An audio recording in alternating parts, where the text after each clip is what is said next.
वह थोड़ा शर्मिंदा दिखते हुए अपने सिर के पीछे खुजलाने लगा। इस बारे में बात भी मत करो। कुछ आश्रय स्थल मिलने से पहले ही हम जानवरों के एक अंतहीन झुंड से घिर गए थे। अगर इस कालकोठरी में मौजूद सुरक्षा तंत्र न होता जो आपकी सेहत शून्य होने पर आपको स्वचालित रूप से बाहर निकाल देता है, तो हम अब तक सैकड़ों बार मर चुके होते।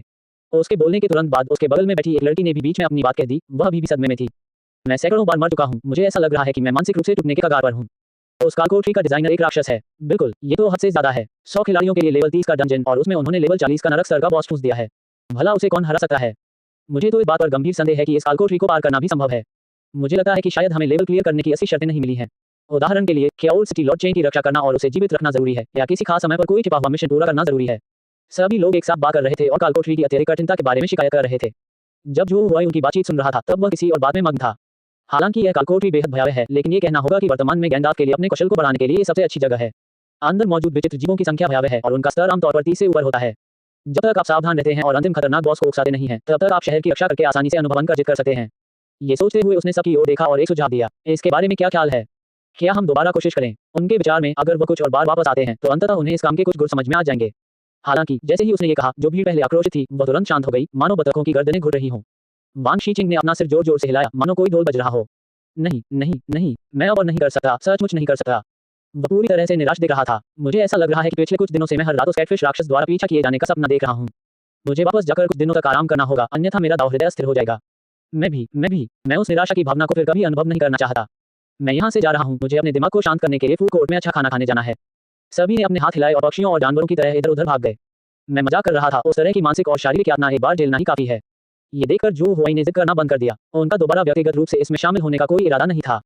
राक्षसों को मारने का थकाऊ काम एआई द्वारा किया जा सकता है, जो अधिक कुशल है। गैंडाल्फ की एआई को लेवल बढ़ाने और सामग्री जुटाने के लिए एक कालकोठरी खोजने का काम सौंपने के बाद जो हुआई ने अपनी चेतना वापस ले ली और अपने भौतिक शरीर में लौट आया। हालांकि उसी क्षण वांग शीचेंग अपने चेहरे पर हंसमुख मुस्कान लिए हुए वहां आ गया।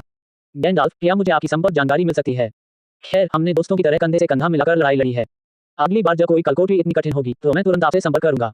अगर आपके पास समय हो तो चलिए साथ में कुछ खाने चलते हैं, मेरा खर्चा है। वांग ज़िशेंग का इसे कोई गलत इरादा नहीं था। उसे बस इतना लगा कि गैंडाल्फ जैसे बड़े आदमी को जानना गर्व की बात है।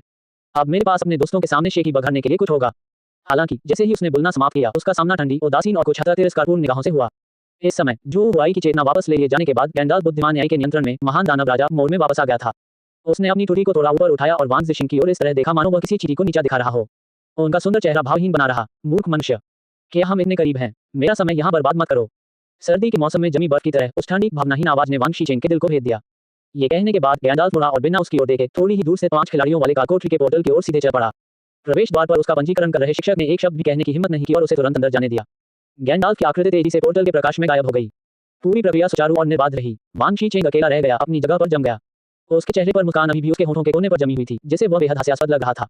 उसने धीरे धीरे और यंत्रवत रूप से अपना सिर घुमाकर लू जियाई की ओर देखा, जो उतनी ही अचंभित थी। सीनियर लू, उनकी आवाज में कुछ नाराजगी झलक रही थी। गैंडाल्फ, उसे क्या हो गया है? क्या अभी कुछ देर पहले तक सब ठीक नहीं था? अचानक तुमने मुझसे मुंह क्यों मोड़ लिया? वांग शीचेंग के हैरान चेहरे को देखकर लू जियाई ने अजीब सी मुस्कान दी। उसे समझ नहीं आ रहा था कि इसे कैसे समझाए। वे केवल अस्पष्ट उत्तर ही दे सके।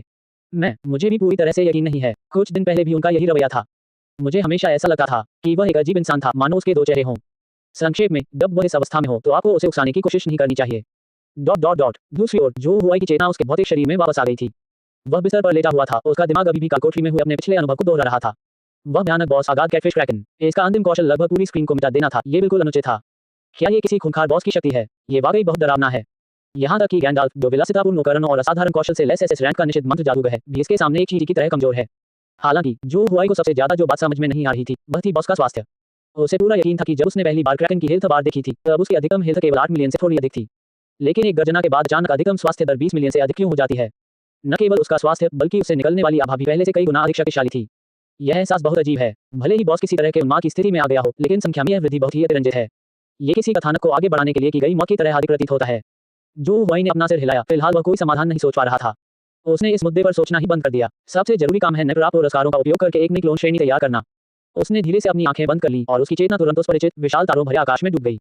उसके सामने एक विशाल और रहस्यमय घूमने वाला घुंडी चुपचाप तैर रहा था। पिछली बार यह डार्क नाइट डेमन लॉर्ड था, इस बार यह कौन सा पेशा होगा? जो हुआई का दिल उम्मीदों से भरा हुआ था। उसने बिना किसी झिझक के हाथ बढ़ाया और रोटरी डायल पर लगे पुराने जमाने के बटन को दबा दिया।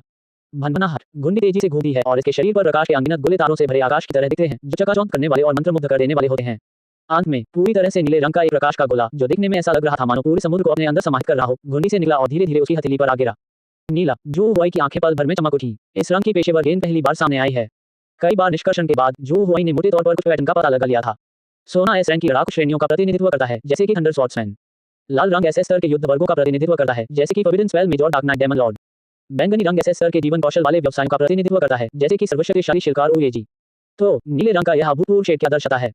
जब जू हुआई सोच विचार कर रहा था, तभी उसकी हथेली में मौजूद छोटी नीली गेंद फट गई। यह एक प्राचीन स्क्रॉल में परिवर्तित हो गया, जो पूरी तरह से तारों की रोशनी और मंत्रों से बना था और जो चुपचाप उसकी आंखों के सामने तैरता रहा। उस स्क्रॉल पर धीरे-धीरे रहस्यमय पाठ की एक पंक्ति उभरने लगी। बधाई हो मेजबान, आपने अद्वितीय छिपी हुई श्रेणी एसएस रैंक सेलेस्टियल क्राफ्ट्समैन को चुना है। अध्याय 147 जुगेलियांग। क्लोन पैनल अनाम वर्ग अद्वितीय गुप्त वर्ग एसएस रैंक दिव्य शिल्पकार। स्तर LV1। स्वास्थ्य अंक 100/100। मानव पॉइंट्स 300/300। शक्ति 15, फुर्ती 12, स्टेमिना 20, मानसिक शक्ति 35। कौशल सूची। निष्क्रिय कौशल दिव्य शिल्प कौशल स्तर 1 शीर्ष स्तरीय शिलालेख प्रतिभा से युक्त। सरणियों या रून्स को उत्कीर्ण करते समय सामग्री की खपत 30% कम हो जाती है, शिलालेख का समय 30% कम हो जाता है और सफलता दर 50% बढ़ जाती है। सक्रिय कौशल नियमों का पालन करें। स्तर 1 आपके द्वारा बनाई गई संरचना की तुरंत प्रतिकृति बनाने के लिए 150 मानक का उपयोग होता है। दोबारा उपयोग करने पर संरचना बिना किसी सामग्री या समय का उपयोग किए सीधे निर्दिष्ट इकाई या स्थान पर प्रकट होगी। जू हुआई ने कौशल विवरण को देखा और समझ गया। एरे मास्टर यह एक बहुत ही लोकप्रिय पेशा है। कुछ मामलों में उनका महत्व फार्मासिस्टों और लोहारों से भी अधिक है। जादुई हथियारों से लेकर पूरे शहर की रक्षा प्रणाली के निर्माण तक सरणी के उस्तादों की भागीदारी अपरिहार्य है। इसके अलावा दुनिया भर में फैले हुए टेलीपोर्टेशन सिस्टम का तो जिक्र ही नहीं किया जा सकता। यहाँ तक कि इंपीरियल कैपिटल अकादमी में स्थित जादुई मायरी ट्रायल्स बिल्डिंग भी अपने मूल में अनगिनत जटिल कालकोठरी संरचनाओं से निर्मित है। ये कहा जा सकता है कि शीर्ष स्तर के रणनीति विशेषज्ञ का रणनीतिक महत्व अतुलनीय है। यह एक ऐसा जानलेवा दांव है जिसे रोकना और जिसे बचना नामुमकिन है। सिस्टम प्रॉम्प्ट कृपया अपने एसएस स्तर के क्लोन का नाम दें। ठंडी सूचना की आवाज ने जू हुआई को उसके विचारों से वापस खींच लिया। उसके लिए अच्छा नाम क्या होगा? हम एक बार फिर उस आनंददायक लेकिन निराशाजनक पड़ाव पर पहुंच गए हैं। जू हुआई के दिमाग में अनगिनत नाम पहुंच गए। अंत में एक शख्सियत उनके दिल में हमेशा के लिए बस गई। 3 राज्यों के काल में एक महान व्यक्तित्व थे जो एक कुशल रणनीतिकार और अपनी युक्तियों में अद्वितीय थे।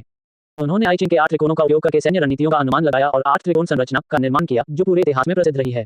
कवि डुफू ने एक बार एक कविता में उनकी प्रशंसा करते हुए कहा था, उनकी उपलब्धियां तीनों राज्यों से कहीं बढ़कर थी और उनकी प्रसिद्धि 8 त्रिकोण संरचना द्वारा स्थापित की गई थी। नदी पर बनी युद्ध संरचनाएं अभी भी मौजूद हैं और सिचुआन में प्रधानमंत्रियों की उपलब्धियां चमक रही हैं। चलिए हम उन्हें जूगे कोंगिंग कहेंगे। जू हुआई के होठों पर मुस्कान आ गई।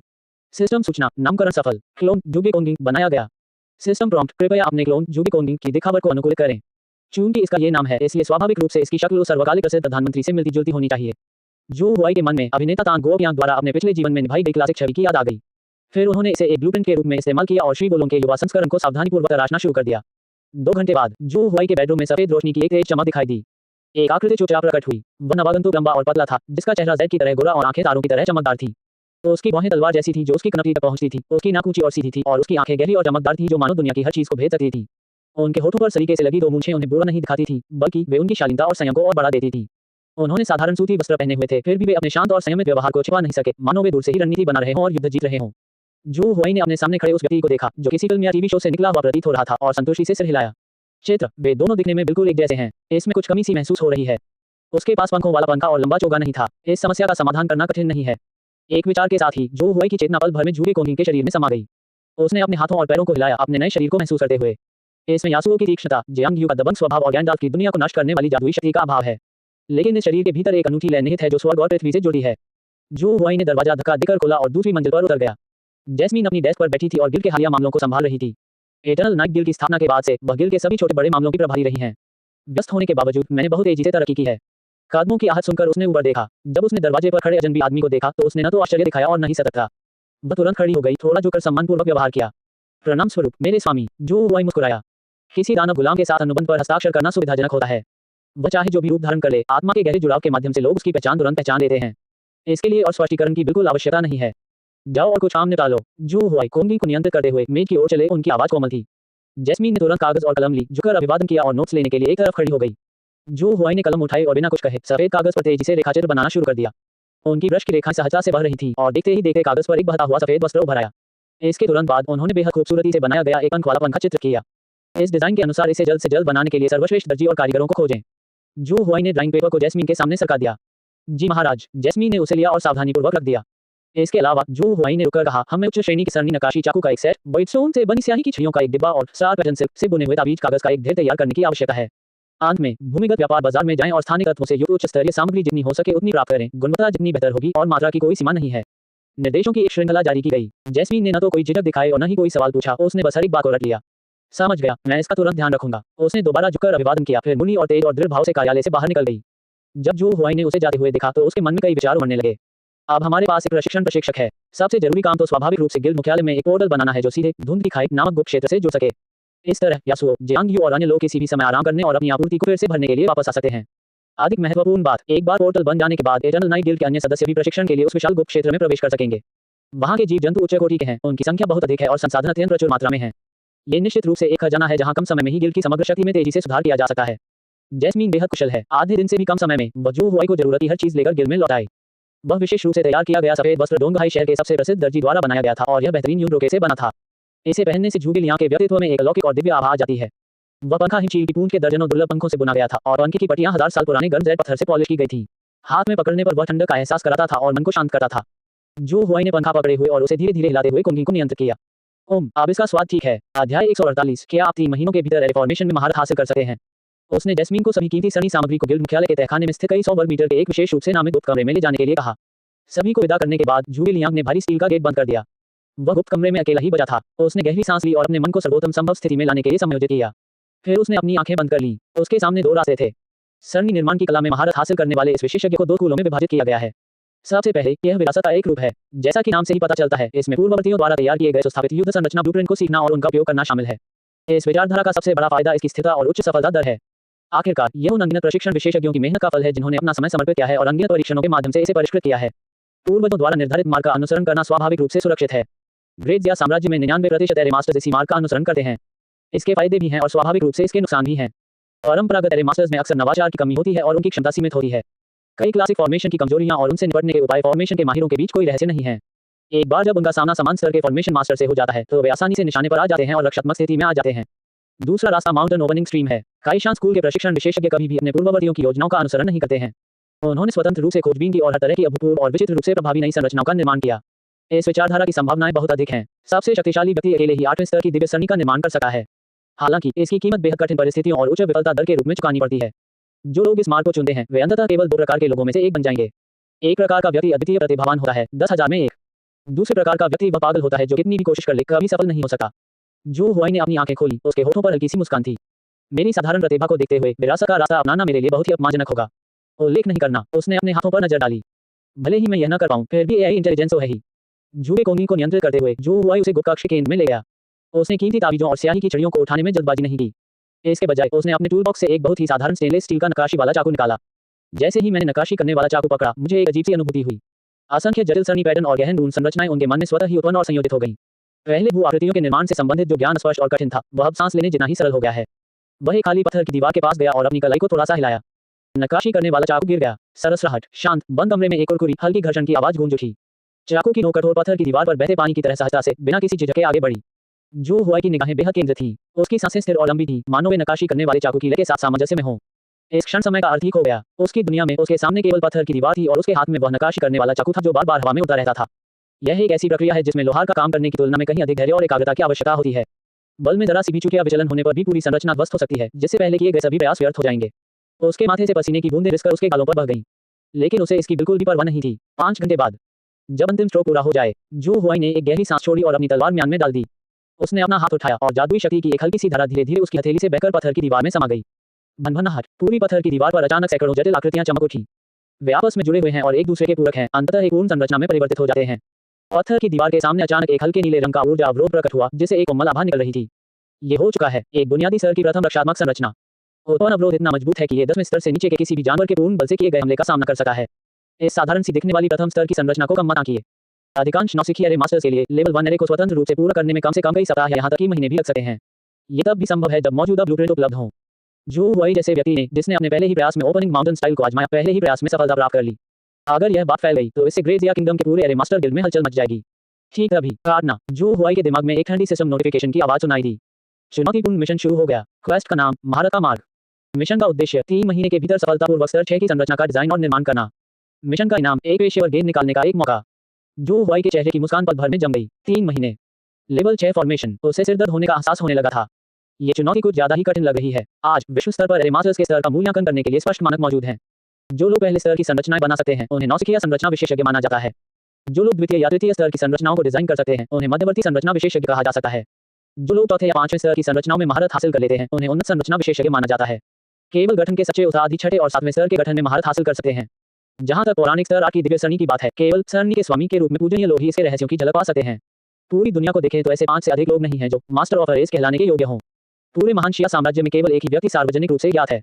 जू हुआई जिस टेलीपोर्टेशन एरे को बनाना चाहता था, वही प्रकार का स्फीयर एरे था। सबसे बुनियादी अंतरक्षेत्रीय टेलीपोर्टेशन एरे सभी लेवल 4 एरे की श्रेणी में आते हैं, जिसके लिए एक उन्नत एरे मास्टर के कौशल की आवश्यकता होती है। ये जू के लियांग के लिए पहले से ही एक बड़ी चुनौती है, जो वर्तमान में केवल पहले स्तर पर है। इतना ही नहीं, उन्होंने 3 महीने के भीतर ही छठे स्तर की मास्टर स्तरीय प्रशिक्षण योजना तैयार कर ली थी। ये ध्यान देने योग्य है कि कई असाधारण रूप से प्रतिभाशाली एरे मास्टर्स जीवन भर समर्पित अभ्यास करने के बाद भी ग्रैंड मास्टर बनने की दहलीज तक कभी नहीं पहुंच पाते हैं।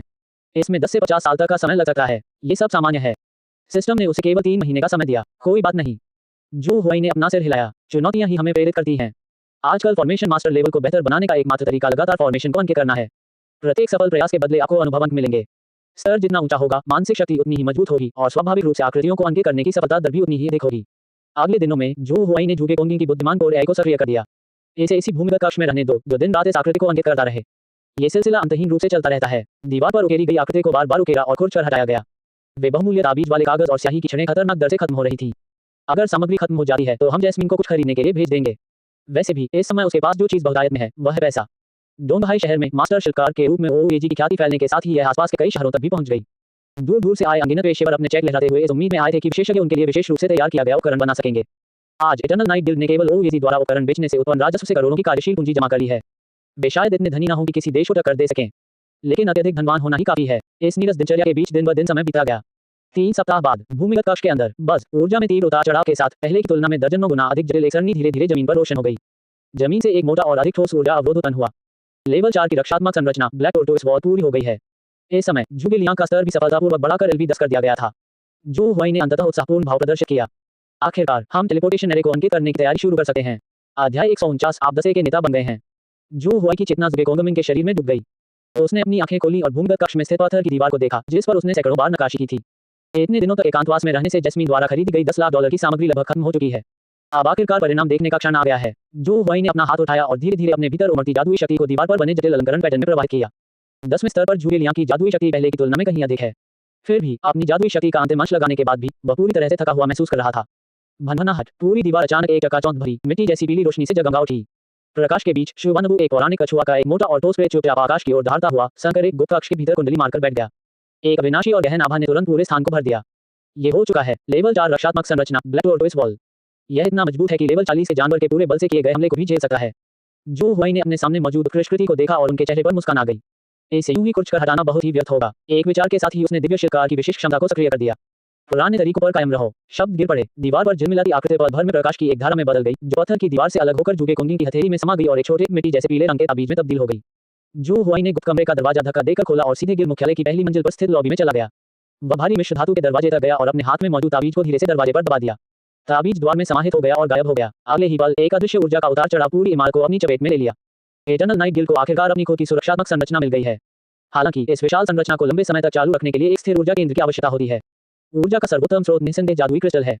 जादुई क्रिस्टलों के विचार ने अनायास ही जू हुआई के मन में रेडिएंट अलायंस की भूमिगत गुफाओं में जमा क्रिस्टलों के पहाड़ों की छवि ला दी।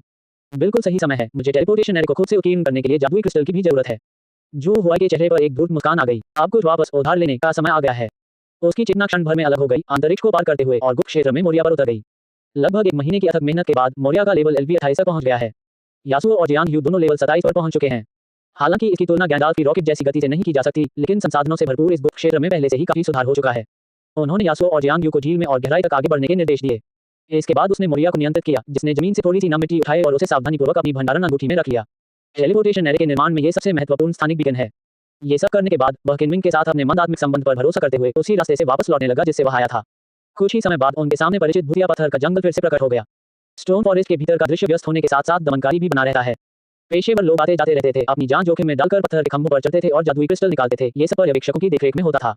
जू हुआई को जो बात हैरान कर गई वह थी, इस समय किनमिंग उन खनिकों में शामिल नहीं था जो बुरी तरह पसीना बहा रहे थे। उसने काली वर्दी पहन रखी थी, कमर पर एक मानक लंबी चाकू रखी हुई थी और वह एक ऊंची जगह पर खड़ा होकर दूसरों के काम की निगरानी कर रहा था। उनके हाव भाव और बैठने के तरीके से ऐसा लग रहा था मानो वे एक निष्ठ नेता हों। जू हुआई ने मोरिया को नियंत्रित किया। उसकी आकृति एक अगोचर छाया में बदल गई और वह चुपचाप किनमिंग के पैरों तक नीचे सरक गया। किनमिंग, एक ऐसी आवाज जो केवल वही सुन सकता था, उसके दिल में गूंज उठी। किनमिंग, जो अपने हाथों को पीठ के पीछे रखकर इधर उधर टहल रहा था, अचानक रुक गया। वह भावहीन रहा, ये सुनिश्चित करने के लिए चारों ओर देखता रहा कि कोई उसे देख तो नहीं रहा है। फिर धीरे धीरे एक सुनसान कोने की ओर चला गया। मेरे नाथ, उसने अपनी आवाज धीमी कर ली, जिसमें थोड़ी सी उत्तेजना झलक रही थी। क्या वह तुम हो? जू हुआई के मन में एक सवाल उठा। तुम्हारे कपड़ों में क्या खास बात है? किनमिंग मुस्कुराया, उसके चेहरे पर आत्मसंतोष भाव था।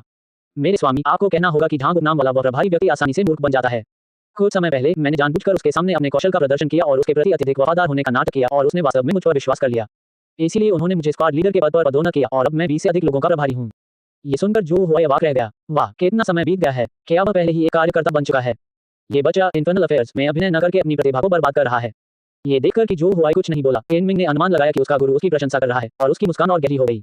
उसने अपनी आवाज फिर धीमी कर ली और रहस्यमय ढंग से बोला, मेरे स्वामी, मुझे आपको बताना होगा कि इस गुप्त क्षेत्र में जल्द ही कुछ बड़े घटनाक्रम होने वाले हैं।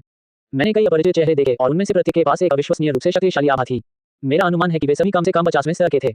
ओह, जो हुआई ने अपनी भौहें ऊपर उठाई। क्या आप जानते हैं कि उनका बैकग्राउंड क्या है?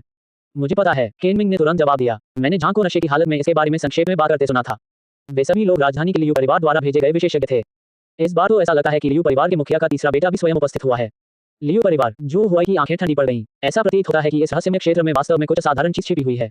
यहाँ तक कि जो परिवार को भी लगा कि स्थिति को संभालना बहुत मुश्किल है, इसलिए उनके पास शक्तिशाली लियू परिवार को अपना सहयोगी बनाने के अलावा कोई विकल्प नहीं था। किनमिंग थोड़ी देर रुका, फिर बोला, वैसे महाराज, उन्होंने हाल ही में अपने अन्वेषण क्षेत्र का विस्तार किया है। यदि आप और वे दोनों स्वामी अंदर जाकर अपनी क्षमता बढ़ा रहे हैं तो कृपया बहुत सावधान रहें कि वे आपको देख न लें। ठीक है, जो हुआई ने जवाब दिया, तुम यहीं रहो, सावधान रहो और उनके मकसद का पता लगाओ। मुझे विश्वास है कि बहुत जल्द ये रहस्यमय क्षेत्र हमारा इलाका बन जाएगा। ये सुनकर किनमिंग का मनोबल बढ़ गया और उसने तुरंत अपनी पीठ सीधी कर ली। जी हाँ महोदय, मैं गारंटी देता हूँ कि मिशन पूरा होगा। इसके बाद जो हुआई ने नाजुक क्षणों में उसकी जान बचाने के लिए उसे राक्षसी ऊर्जा के 2000 और अंश दिए। फिर वे वहां ज्यादा देर नहीं रुके। मोया पर नियंत्रण रखते हुए उसने चुपके से जादुई क्रिस्टल ले जा रही एक टीम में घुसपैठी और गुप्त क्षेत्र से निकल गया। उस विशाल भूरे सफेद भंवर से गुजरते हुए हम उस विशाल भूमिगत गुफा में लौट आए। मोया तेजी से अंधेरे में से होते हुए गुफा की गहराई में पहुंचा, जहां वह जादुई क्रिस्टल से बने छोटे पहाड़ के सामने था। जो हुआई ने कुछ क्षण तक छाया में छिपकर अवलोकन किया। पिछली बार की तुलना में जादुई क्रिस्टलों की संख्या अब आधे से भी काफी कम है। उसे दिल में दर्द का एक तेज एहसास हुआ। ये सभी उनकी भविष्य की संपत्तियां हैं। वह अब समय बर्बाद नहीं करता। अंधेरे से एक नीला हाथ चुपचाप आगे बढ़ा। मेरी उंगली का सिरा एक फुटबॉल के आकार के जादुई क्रिस्टल को छू गया। क्रिस्टल छूने पर ठंडा महसूस हुआ और उसके अंदर ऐसा लग रहा था मानो कोई आकाशगंगा बह रही हो जो शुद्ध ऊर्जा विकीर्ण कर रही हो। जादुई क्रिस्टल हवा में गायब हो गया और उसकी सुमेरु अंगूठी में समाहित हो गया। जो हुआई बेहद खुश हुआ और बिना रुके अपना काम जारी रखा। दूसरा, तीसरा, चौथा अध्याय 150। क्या ली गैंग भी एक गुप्त एजेंट बन गया है? हमें पता भी नहीं चला। मौर्य के भंडारण वलय में लगभग 100 जादुई क्रिस्टल पहले से ही शांतिपूर्वक पड़े हुए थे। हालांकि हमारे सामने क्रिस्टल से बना छोटा पहाड़ पूरी तरह से अपरिवर्तित प्रतीत होता है। जो हुआई ने एक मोटा अनुमान लगाया, यहाँ कम से कम दसियों हजार जादुई क्रिस्टल मौजूद हैं। ये संभवतः जियांगनिंग शहर सरकार द्वारा वर्तमान में संग्रहित जादुई क्रिस्टलों की मात्रा के लगभग बराबर है। ये केवल एक ऊपरी हिस्सा है। इससे पता चलता है कि इस रहस्यमय क्षेत्र में संसाधनों की कितनी प्रचुरता है। 100 जादुई क्रिस्टल स्वीकार करने के बाद जो हुआई ने अपना काम रोक दिया। सभी कार्य सतत तरीके से किए जाने चाहिए। रेडिएंट एलायंस को शायद इस बात का पता भी न चले कि उन्होंने 100 ले लिए हैं। यदि एक ही बार में बहुत कुछ छीन लिया जाए, उन्हें सतर्क रहना चाहिए था। अगर उन्हें पता चल गया कि इस भूमिगत गुफा में बाहरी लोग हैं तो यह कोई छोटी बात नहीं होगी। ये सब करने के बाद जो हुआई ने मोरिया को नियंत्रित करते हुए अंधेरे में आगे बढ़ने का आदेश दिया ताकि वह शिलेई और अन्य लोगों द्वारा खुदे गए मार्ग को ढूंढ सके और उसी रास्ते से वापस लौट सके जिससे वे आए थे। तभी जो हुआई रुक गया। दूर से आती भीड़ में उसे एक जाना पहचाना चेहरा दिखाई दिया। उसके चेहरे पर हैरानी के भाव दिखाई दिए। दूसरे पक्ष द्वारा जानबूझकर किए गए वेश परिवर्तन के बावजूद जो हुआई ने उसे एक नजर में ही पहचान लिया। वह व्यक्ति कोई और नहीं बल्कि वही सैन्य परीक्षक था जिसने जियांगनिंग शहर में प्रांतीय परीक्षा के दौरान गैंडाल से पूछताछ की थी। ली गैंग। इस समय ली गैंग ने साधारण कपड़े पहने हुए थे। उसका चेहरा धूल से सना हुआ था और उसकी दाढ़ी बिखरी हुई थी। वह खनन किए गए जादुई क्रिस्टलों का ढेर लिए हुए था और उस समूह के पीछे पीछे चल रहा था जो गुफा की गहराई से बाहर निकलने के लिए संघर्ष कर रहा था। एक सैन्य कमांडर के गरिमा में आचरण का जरा सा भी अंश कहाँ था? ली गैंग भी यहाँ क्यों है? जो हुआई के मन से परछाई में एक हल्की सी हम की आवाज निकली। फिर उसे एहसास हुआ कि क्या हो रहा है। जियांगनिंग शहर में स्थित सैन्य मुख्यालय ने भी जाहिर तौर पर जो परिवार के आवास पर उत्पन्न असामान्य स्थिति पर ध्यान दिया था। जो परिवार के खिलाफ एक गुप्त जांच पहले ही शुरू हो चुकी है। हालांकि ली गैंग डोंगिंग प्रांत की सेना में एक बड़ा अधिकारी है। क्या उसके लिए व्यक्तिगत रूप से इतना बड़ा जोखिम उठाना कुछ ज्यादा ही खतरनाक नहीं होगा? जो हुआई को स्वाभाविक रूप से इस बात का कोई अंदाजा नहीं था। ऐसा नहीं था कि ली गैंग आना चाहता था, बल्कि उसने रेडिएंट एलायंस में घुसपैठ करने के लिए जिन लोगों को भेजा था वे सभी लापता हो गए थे। मैं चाहे जो भी तरीका अपनाऊं, उनसे संपर्क नहीं हो पा रहा है। जब बिल्कुल कोई और रास्ता नहीं बचा, तभी इस बड़े अधिकारी को मजबूर होकर मामले को अपने हाथ में लेना पड़ा। जो हुआई के मन में विचारों की बाढ़ आ गई। ली गैंग के आने का मतलब है कि सेना निश्चित रूप से इस गुप्त क्षेत्र के खिलाफ कार्रवाई करेगी। ये तो बस समय की बात है। ये तो वाकई एक शानदार शो होने वाला है। जो परिवार, ली परिवार और एक सैन्य इकाई, ये तीनों शक्तियां आपस में परस्पर जुड़ी हुई हैं। लेकिन दूसरी ओर इसी क्षण ली गैंग ने जो और यू परिवारों के रहस्यों का पता लगा लिया था। हालांकि यहाँ से जानकारी आगे पहुंचाना आसान काम नहीं है। ये स्थान हजारों मीटर भूमिगत है। इसके अलावा रेडिएंट एलायंस द्वारा इसकी कड़ी सुरक्षा और नियंत्रण किया जाता था। यहाँ तक कि ली गैंग के लिए भी भागना शायद मुश्किल होगा। इस दृष्टिकोण से आप शायद केवल वही ली गैंग को इस विकट परिस्थिति से बाहर निकालने में मदद कर सकता है। ये सोचकर जो हुआई मुस्कुरा उठा। इस संदेश को सेना तक पहुंचाना असंभव नहीं है, लेकिन अभी नहीं। ये रहस्यमय क्षेत्र असाधारण महत्व का है। अगर सेना इसमें शामिल होती है तो जो और लियू परिवारों को निश्चित रूप से भारी कीमत चुकानी पड़ेगी। तब मैं इस रहस्यमय क्षेत्र की और अधिक खोजबीन करने के बारे में भूल सका हूँ। इटर्नल नाइट गिल्ड और उसके क्लोन के लिए तेजी से विकास करने का ये सुनहरा अवसर है। हम इस अवसर को आसानी से हाथ से जाने नहीं दे सकते। इसलिए फिलहाल हम केवल लॉर्ड ली गैंग को थोड़ा कष्ट सहने दे सकते हैं। इस उच्च पदस्थ सैन्य अधिकारी की ताकत को देखते हुए यदि वह खुद को अच्छी तरह से छिपा लेता है तो उसकी मृत्यु आसानी से नहीं होनी चाहिए। ये बात समझ आने के बाद जो हुआई ने वहां ज्यादा देर नहीं बिताई। मौर्या की आकृति को इस तरह से घुमाते हुए जैसे स्याही की एक बूंद पानी में विलीन हो जाती है, वह चुपचाप उसी रास्ते से लौट गया। पलक झपकते ही वह इटर्नल नाइट गिल्ड के मुख्यालय में लौट आया। उसने विभिन्न रंगों से जगमगाते 100 जादुई क्रिस्टल और गुप्त लोक से लाई गई थोड़ी सी नम मिट्टी को झूके कोंगी के सामने रख दिया। इसके बाद अंतरिक्ष टेलीपोर्टेशन एरे बनाने का काम आधिकारिक तौर पर शुरू हुआ। जो हुआई की चेतना वापस लौटी और वो झूकी कोंगी के शरीर में समा गई। अंतरिक्ष दूरसंचार प्रणाली को डिजाइन करना बहुत जटिल लगता है। दरअसल ये बिल्कुल भी आसान नहीं है। जूबिलियां गुप्त कमरे के बीच में पालती मारकर बैठे थे। उनके सामने कई दुर्लभ सामग्रियां रखी हुई थी। उन्होंने तुरंत कार्रवाई नहीं की। इसके बजाय उसने अपनी आंखें बंद कर ली और उसके मन में स्थानिक संरचनाओं से संबंधित अनगिनत प्रतीकों और संरचनाओं का तेजी से अनुमान लगाया जाने लगा, उन्हें संयोजित किया जाने लगा और वे आपस में टकराने लगी। टेलीपोर्टेशन एरे एक प्रकार का स्पिरिट एरे है। इसकी जटिलता उन चौथे स्तर की रक्षात्मक संरचनाओं की तुलना में कहीं अधिक है जिनका अभ्यास उन्होंने पहले किया था। कुछ देर बाद उसने अपनी आंखें खोली। उसकी निगाहें एकदम साफ थी। उसने हाथ बढ़ाया, मुट्ठी के आकार का एक जादुई क्रिस्टल उठाया और उसे ऑब्सीडियन से बने एक ओखली में रख दिया। टकराना। उसने मूसल उठाया और उसे जोर से नीचे पटका। जादुई क्रिस्टल एक कर्कश ध्वनि के साथ चटक गया। उसने उस पर दर्जनों बार और प्रहार किया जब तक कि वह कठोर जादुई क्रिस्टल पूरी तरह से चूर-चूर होकर बारीक चमकदार पाउडर में तब्दील नहीं हो गया। फिर दूसरा आया, फिर तीसरा। उसने विभिन्न स्थानिक तत्वों वाले पदार्थों को एक-एक करके पीसकर पाउडर बना दिया। बैंगनी, वॉइड वाइन्स, चांदी, स्टारडस्ट, काले, बाउंड्री स्टोन्स। प्रत्येक सामग्री अत्यंत मूल्यवान है। कुछ ही देर में विभिन्न रंगों के पाउडर से भरे लगभग एक दर्जन जेड के कटोरे उसके सामने रख दिए गए। अगला कदम सुलह है। उन्होंने एक क्रिस्टल का कटोरा लिया और एक नाजुक चांदी के चम्मच से अलग-अलग जेड के कटोरे से नापी हुई मात्रा में पाउडर सावधानीपूर्वक निकाला। एक चम्मच बैंगनी पाउडर तारों की रोशनी की तरह जगमगा रहा है। 2 चम्मच गहरा काला रंग, बिल्कुल रात के आकाश जैसा। आधा चम्मच रेत जो नम चांदी जैसी रोशनी से जगमगा रही थी। उसने पाउडर को एक क्रिस्टल के कटोरे में डाला और उसे धीरे से हिलाया। तीव्र स्थानिक ऊर्जा से युक्त पाउडर कटोरे में इधर-उधर लुढ़क रहा था और एक दूसरे को प्रतिकर्षित कर रहा था, जिससे एक हल्की सिसकने जैसी आवाज आ रही थी, मानो वह किसी भी क्षण फट सकता हो। जुबेलियां भावहीन रहे और अस्पष्ट मंत्रों का जाप करने लगे। उसने धीरे से जादुई शक्ति की एक बूंद क्रिस्टल के कटोरे में डाली। उनके मार्गदर्शन में हिंसक पाउडर अंततः शांत हो गए और अनिच्छा से आपस में मिल गए, जिससे एक चिपचिपा पेस्ट बन गया जो एक तरल आकाशगंगा जैसा दिखता था। ये सब करने के बाद जुबेलियां के माथे पर पसीने की बारीक बूंदें दिखाई देने लगी थी। जो हुआई ने नक्काशी करने वाला चाकू उठाया और उसे धीरे से तारे के आकार के पेस्ट में डुबोया। गहरी सांस लेना। वह नीचे झुका और ठंडी कठोर जमीन पर पहली पंक्ति का पैटर्न उकेरना शुरू किया। ब्लेड जमीन पर तेजी से गुजरा, जिससे एक चमकदार चांदी की लकीर बन गई। जो हुआई की हरकतें सहज और बिना किसी झिझक के थी। हालांकि जैसे ही वह मूल प्रतीकों का पहला सेट पूरा करने वाला था, फुफ, एक धीमी सी आवाज, जो चांदी की रेखा पहले ही आकार ले चुकी थी, वह आंतरिक ऊर्जा को सहन करने में असमर्थ प्रतीत हुई और अचानक टूट गई। चाकू की नोक के नीचे लगी मरहम से नीले धुएं का एक हल्का सा गुबार निकला और वह तुरंत वाष्पित हो गया। यह असफल हो गया। जो हुआई की भौहें थोड़ी सिकुड़ गईं। उसने जमीन पर टूटे हुए सरनी पैटर्न पर एक नजर डाली, फिर क्रिस्टल के कटोरे में रखी लाखों रुपए की कीमत वाली सामग्रियों पर। उसने उसके सिर को हिलाकर रख दिया। वह निराश नहीं हुआ। वह बस एक तरफ चला गया, पालथी मारकर बैठ गया और अपने दिमाग में अभी-अभी हुई घटना के हर विवरण की समीक्षा करते हुए अपनी क्षीण हुई ऊर्जा को पुनः प्राप्त करने लगा। 1 घंटे बाद वह फिर से उठ खड़ा हुआ। इस बार वह और भी ज्यादा एकाग्रचित्त था। हालांकि परिणाम वही रहा। जब 7वें रूम नोड को अंकित किया जा रहा था, तभी सरनी फिर से ढह गई। द थर्ड टाइम, चौथी बार, ... 2 दिन बाद गुप्त कमरे के कोने में जले हुए पदार्थों के अवशेषों का ढेर लगा हुआ था। जमीन पर विभिन्न विफलताओं के कारण जले हुए निशान भी बिखरे हुए थे। वह उन 100 जादुई क्रिस्टलों में से लगभग 13 का उपयोग पहले ही कर चुका है। ग्रिड्जिया की मुद्रा में परिवर्तित होने पर यह एक बहुत बड़ी राशि है जो किसी भी छोटे संघ को दिवालिया कर सकती है। इस समय जो हुआई की आंखें और भी अधिक चमक थीं। उसने अपने ब्रश को एक बार फिर से नए तैयार किए गए मिश्रण में डुबोया। वह नीचे झुक गया। चाकू गिर जाता है। इस बार उनकी हरकतें पहले की तुलना में काफी धीमी थी, लेकिन अधिक संयमित थी। हर स्ट्रोक, हर लाइन में एक अनोखी समाहित होती है। ऐसा लग रहा था मानो इस क्षण समय थम गया हो। बंद कमरे में फर्श पर चाकू के रगड़ने की केवल सरसराहट की आवाज ही सुनाई दे रही थी। मुझे नहीं पता कितना समय बीत गया जब आखिरी प्रहार किया गया। अंत में 5 मीटर से अधिक व्यास वाली और हजारों जटिल प्रतीकों से बनी एक गोलाकार संरचना पूरी तरह से जमीन पर प्रकट हुई। जुबे कोंगी धीरे-धीरे सीधा हुआ और उसने एक लंबी सांस छोड़ी। उसने अपना हाथ उठाया और अपनी बची हुई जादुई शक्ति का अंतिम अंश उस संरचना के केंद्र में डाल दिया। भनभनाहट। जमीन पर मौजूद जटिल सरनी अचानक जगमगा उठी। जागृत सर्पों की तरह चांदी की रोशनी की लकीरें सरनी पैटर्न के बीच तेजी से दौड़ती हुई दिखाई दी। अंततः सारा प्रकाश एक बिंदु पर केंद्रित हो गया। असंख्य तारों की रोशनी से बना एक कोमल द्वार धीरे-धीरे गुप्त कक्ष के केंद्र में खुल गया।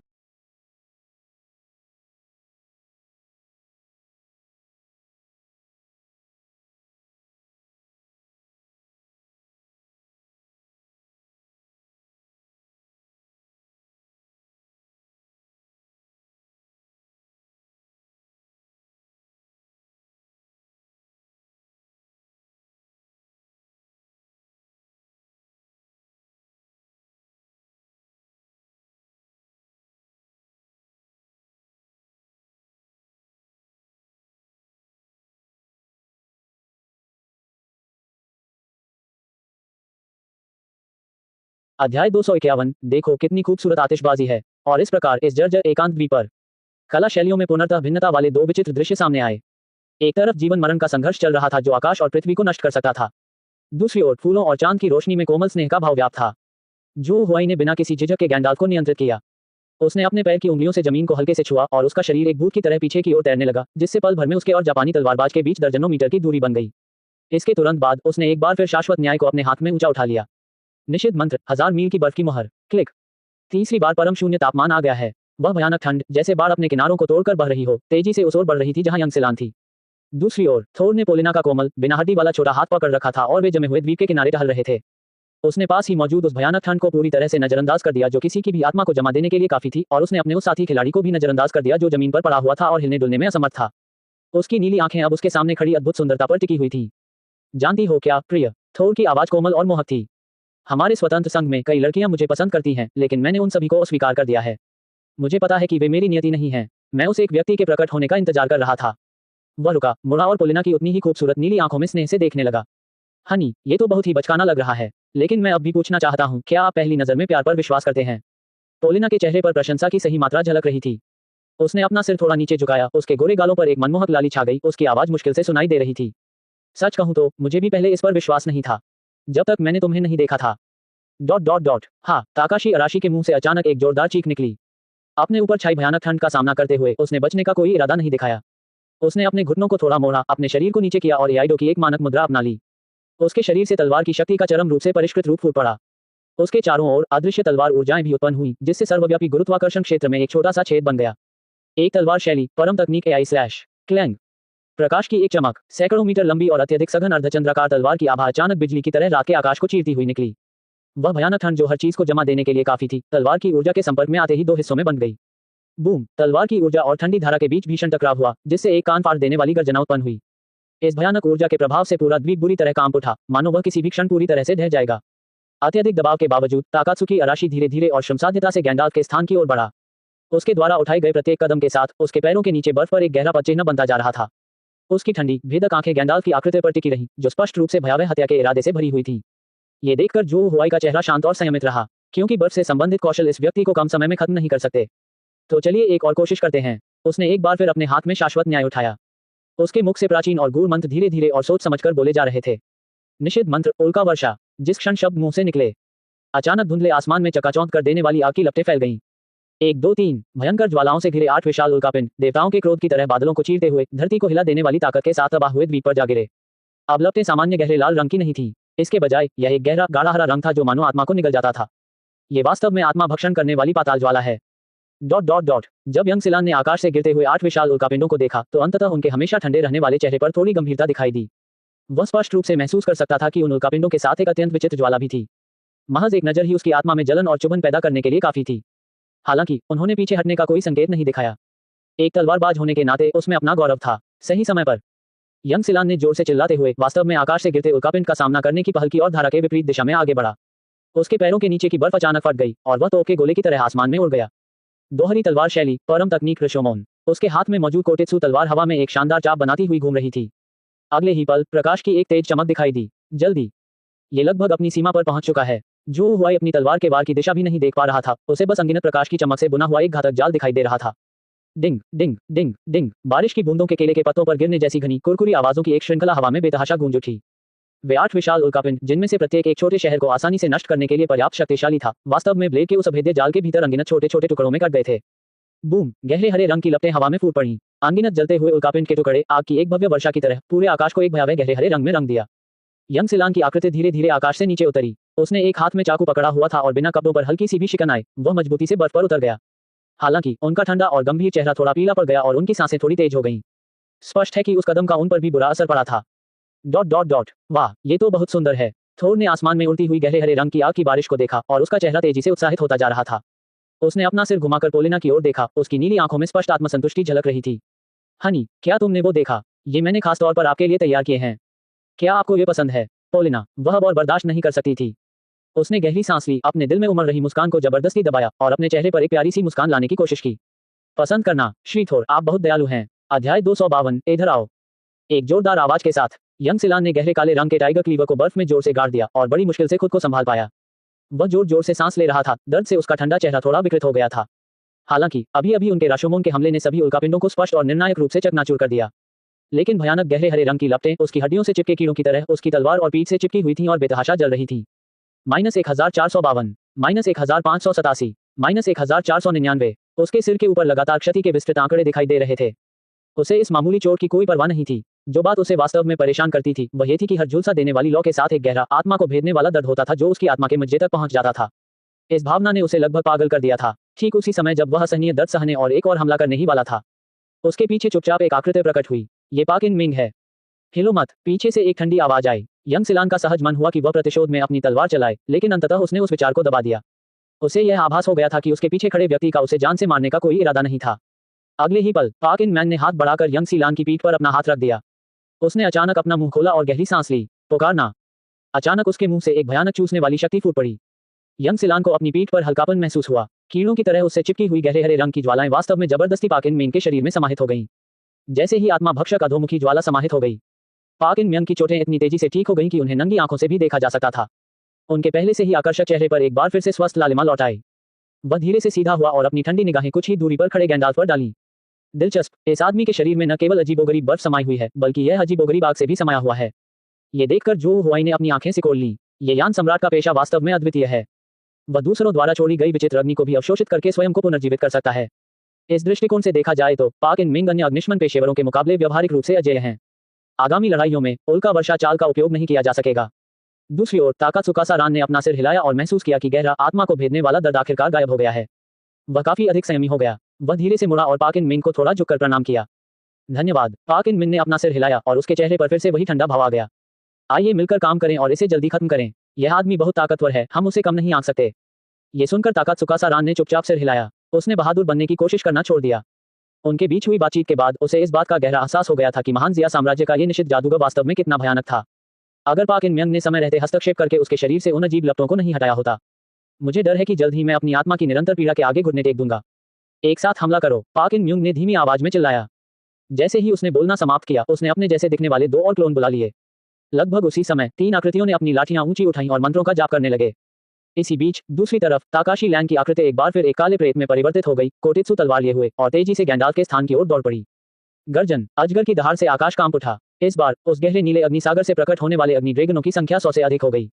वे इतने घनी आबादी वाले थे कि उन्होंने आकाश को ढक लिया और पूरे जर्जर द्वीप को पूरी तरह से पानी में डुबो दिया।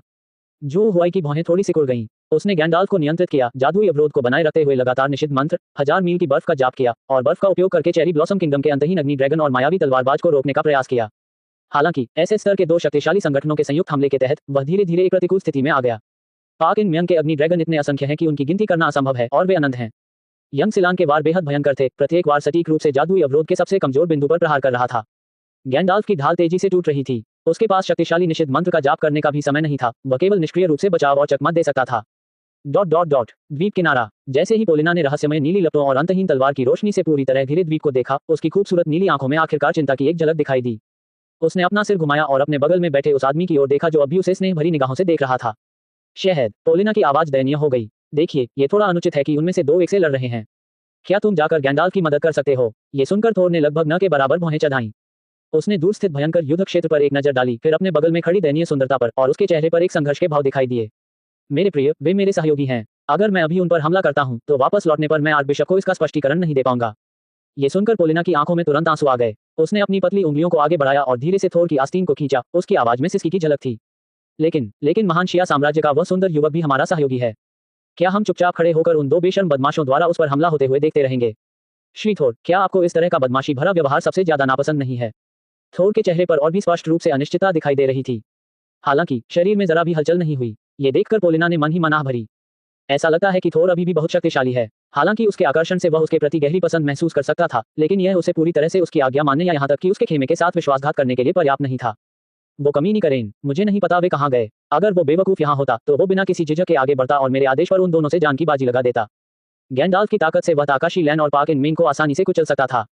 दरअसल योजनाएं बदलावों के साथ तालमेल नहीं बिठा पाती। ठीक उसी समय पोलिना मन ही मन गैंडाल्फ से जल्दी चले जाने का आग्रह कर रही थी। द्वीप में दोनों व्यक्तियों के हमले लगातार हिंसक होते जा रहे थे। जो हुआई का दिमाग बिजली की गति से काम कर रहा था। गैंडाल्फ को इस समय एक साथ 2 ऐसे श्रेणी के शक्तिशाली योद्धाओं का सामना करना पड़ रहा है, इसलिए दबाव वास्तव में काफी अधिक है। यंग सिलान की तलवारबाजी अविश्वसनीय रूप से तेज थी और उसका प्रत्येक वार ढाल को तोड़ने वाला भयावह प्रभाव डालता था। पाक इन मोंग की अग्नि ड्रैगनों की अंतहीन सेना ने पूरे द्वीप को आग के सागर में बदल दिया, साथ ही लगातार उसकी अपनी ढाल की शक्ति को भी कम कर दिया। हालांकि ओलंपियाड गणित बाधा की कौशल कूलडाउन अवधि बहुत कम है, फिर भी इसके टूटने का खतरा बना रहता है। अगर हम इसी तरह निष्क्रिय रक्षात्मक खेल खेलते रहे तो हार तो बस समय की बात है। हालांकि उसके पास एक ऐसा तुरुप का पता था जो उसे निश्चित रूप से युद्ध का रुख पलटने और जीत हासिल करने में सक्षम बना सकता था। लेकिन अभी इसका इस्तेमाल करने का समय नहीं आया है। उस तुरुप के पते को सबसे महत्वपूर्ण क्षण के लिए बचाकर रखना चाहिए। जो हुआई की निगाहें द्वीप के बाहर फैले गहरे समुद्र पर टिक गईं, जो रहस्यमय नीली लपटों से जगमगा रहा था। विनाशकारी लहर लगातार बेकाबू होकर बढ़ती जा रही है। उसे अचानक एहसास हुआ कि वह बेहद बेवकूफ था। किसने कहा कि लड़ाई इसी द्वीप पर होनी चाहिए? महासागर स्पष्ट रूप से उनका गृह क्षेत्र है। ये सोचकर जो हुआई मुस्कुरा उठा। जैसे ही यंगसिलान के भयंकर वार और दर्जनों दहाड़ते हुए अग्निद्रोम एक बार फिर पास आए, वे असहाय होकर देखते रहे। गैंडाल्फ की जादुई सुरक्षा कवच पहले से ही गंभीर खतरे में है, लेकिन इस बार उन्होंने पलटवार करने का विकल्प नहीं चुना। वह अचानक मुड़ा और दोनों आदमियों को आश्चर्यचकित करते हुए पीछे की ओर छलांग लगा दी। धड़ाम, एक धीमी सी आवाज। गैंडाल्फ की आकृति पलक झपकते ही नीचे बह रही अनगिनत उग्र जानवरों की काली धारा में समा गई।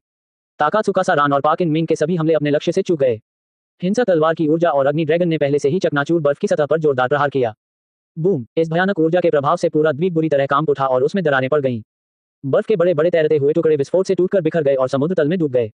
यंगसिलान विस्मय और अनिश्चितता से भरी हुई उथल-पुथल भरे समुद्र को देखती रही। क्या यह आदमी पागल है? समुद्र तल अब उग्र जीवों से भरा पड़ा है। समुद्र में कूदना मौत को दावत देने जैसा होगा। ये देखकर पाक इन मिंग ने तिरस्कारपूर्ण मुस्कान बिखेरी। मुझे उम्मीद नहीं थी कि वह इतनी जल्दी हताशा की स्थिति में पहुंच जाएगा। उसने सचमुच समुद्र में कूदकर आत्महत्या कर ली। उसने भयानक नीली लपटों से ढके समुद्र को देखा और उसके चेहरे पर एक क्रूर मुस्कान फैल गई। ये सच है, हम सभी को वैसे भी मरना ही है। चाहे वे हमारे हाथों मारे जाएं या उन निर्दयी दरिंदों द्वारा टुकड़े टुकड़े कर दिए जाएं, इससे कोई फर्क नहीं पड़ता। ताकात्सुका रान ने कोई जवाब नहीं दिया। उसने टाइगर क्लॉ को अपने हाथ में कसकर पकड़ रखा था। उसकी ठंडी, कठोर आंखें समुद्र पर टिकी हुई थीं। मेरे भीतर बेचैनी की भावना उमड़ पड़ी। वह दृश्य जिसमें गैंडाल्फ के समुद्र में बड़ी संख्या में विचित्र जानवरों का सामना करने और चीखने की उम्मीद थी, घटित नहीं हुआ। समुद्र के उस विशाल विस्तार के नीचे सब कुछ असामान्य रूप से शांत था। वहां खून का एक भी निशान नहीं था। ठीक तभी उफनते समुद्र के नीचे से एक आकृति धीरे धीरे उभरी। वह गैंडाल्फ था। वह हमेशा की तरह शांत और संयमित रहे। उनका शानदार तारा चंद्रमा वाला वस्त्र बिल्कुल चिकना था, उस पर एक भी शिकन नहीं थी। उन भयंकर समुद्री राक्षसों को उसे देखते ही डर लग गया। वे दहशत भरी चीखें निकालते हुए घबराकर हर दिशा में भागने लगे। समय रहते बचने में असमर्थ होने के कारण कई विशालकाय जानवर आपस में टकरा गए, जिससे एक हास्यास्पद दृश्य उत्पन्न हो गया। इस दृश्य ने द्वीप पर मौजूद ताकात्सुका और पाक इन मिंग को पूरी तरह से स्तब्ध कर दिया। क्या चल रहा है? उन विचित्र जानवरों ने उस पर हमला क्यों नहीं किया? इस समय गैंडाल्फ के तारों और चंद्रमा से सजे चौड़े वस्त्रों के नीचे उसका एक हाथ उस विशाल पीतल की चाबी को मजबूती से पकड़े हुए था। दूसरा हाथ धीरे धीरे आगे बढ़ा। उसने द्वीप पर खड़े दो अचंभित पुरुषों को धीरे से इशारा किया। उसके चेहरे के भाव खुलेआम उकसावे और मनोरंजन से भरे हुए थे। ऐसा लगता है जैसे ये कह रहा हो, अगर हिम्मत है तो इधर आ जाओ। अध्याय 253, समुद्र ही मेरा घर है। यंगसिलान का ठंडा और कठोर चेहरा बेहद बदसूरत था। क्या हुआ? उनकी आवाज कर्कश और भ्रम से भरी हुई थी। पानी में रहने वाले अजीबोगरीब जीव उस पर हमला क्यों नहीं करते, बल्कि वे उससे डरते हुए प्रतीत होते हैं। पाक इन मिंग का चेहरा भी उतना ही गंभीर था और उसने धीरे से अपना सिर हिलाया। मुझे नहीं पता, यह आदमी दिन ब दिन और भी अजीब होता जा रहा है। समुद्र पर जो हुआई ने उन दोनों पुरुषों के घोर अविश्वास भरे भावों को देखकर मुस्कुराया। ऐसा प्रतीत होता है कि पाक इन मिंग को भी कांसे की चाबी मिल गई थी। हालांकि उन्हें इस बात की जानकारी नहीं थी कि उस चाबी में अजीबोगरीब जानवरों को दूर भगाने का भी कार्य था। इससे आपको काम करने के लिए अधिक गुंजाइश मिलती है। पाक इन मिंग को मानो जो हुआई के विचार भलीभांति समझ आ गए थे और उसने ठंडी सी आवाज में नाक सिकोड़ी। तो क्या हुआ अगर हम समुद्र में हैं? अगर तुम समुद्र में होते तो मेरे लिए तुम्हें जिंदा जला देना ज्यादा आसान होता। जैसे ही उसने बोलना समाप्त किया, उसने अपनी छड़ी ऊंची उठाई और मंत्रोच्चार शुरू कर दिया। उसके पीछे मौजूद दोनों हुबहू क्लोनों ने भी वही हरकत की। बूम! अचानक तीन भयानक जादुई उतार चढ़ाव उत्पन्न हो गए। अचानक गैंडाल्फ के पैरों के नीचे कभी काला पड़ा समुद्र गहरे नीले रंग की लपटों में बदल गया। समुद्री जल आग की लपटों के लिए सबसे अच्छा ईंधन बन गया। आग पानी की शक्ति का उपयोग करती है और पानी आग की शक्ति को बढ़ाता है। पल भर में वह समुद्री इलाका एक भयंकर आग के गोले में बदल गया। हालांकि आग के बीच में खड़े गैंडाल्फ जरा भी नहीं हिचके। उसने अपने पैरों की उंगलियों से पानी की सतह को हल्के से छुआ। कहीं से भी पानी की एक अदृश्य धारा प्रकट हुई, जो उसके शरीर को धनुष से छूटे तीर की तरह अपने साथ ले गई और पल भर में अग्निसागर के घेरे से मुक्त हो गई। उसकी गति अविश्वसनीय थी, जिससे समुद्र में एक लंबी सफेद लकीर बन गई। गर्जन! गहरे नीले रंग की लपटों से बने दर्जनों विशालकाय अग्नि ड्रैगन उग्र अग्निसागर से बाहर निकले और पीछा करने लगे। लेकिन गैंडाल्फ बहुत फुर्तीला था। वह इतनी फुर्ती से समुद्र पार कर रहा था मानो अपने ही घर के पिछवाड़े में टहल रहा हो। वे विशालकाय दिखने वाले अग्नि ड्रैगन उसके कब्जों के किनारे तक भी नहीं पहुंच सके, इससे पहले ही वह उन्हें आसानी से पीछे छोड़ गया। द्वीप पर यह देखकर ताकात्सुका रान ने एक और ठंडी सी घुरघुराहट निकाली। उसके हाथ में मौजूद टाइगर ब्लेड से एक स्पष्ट मधुर ध्वनि निकली।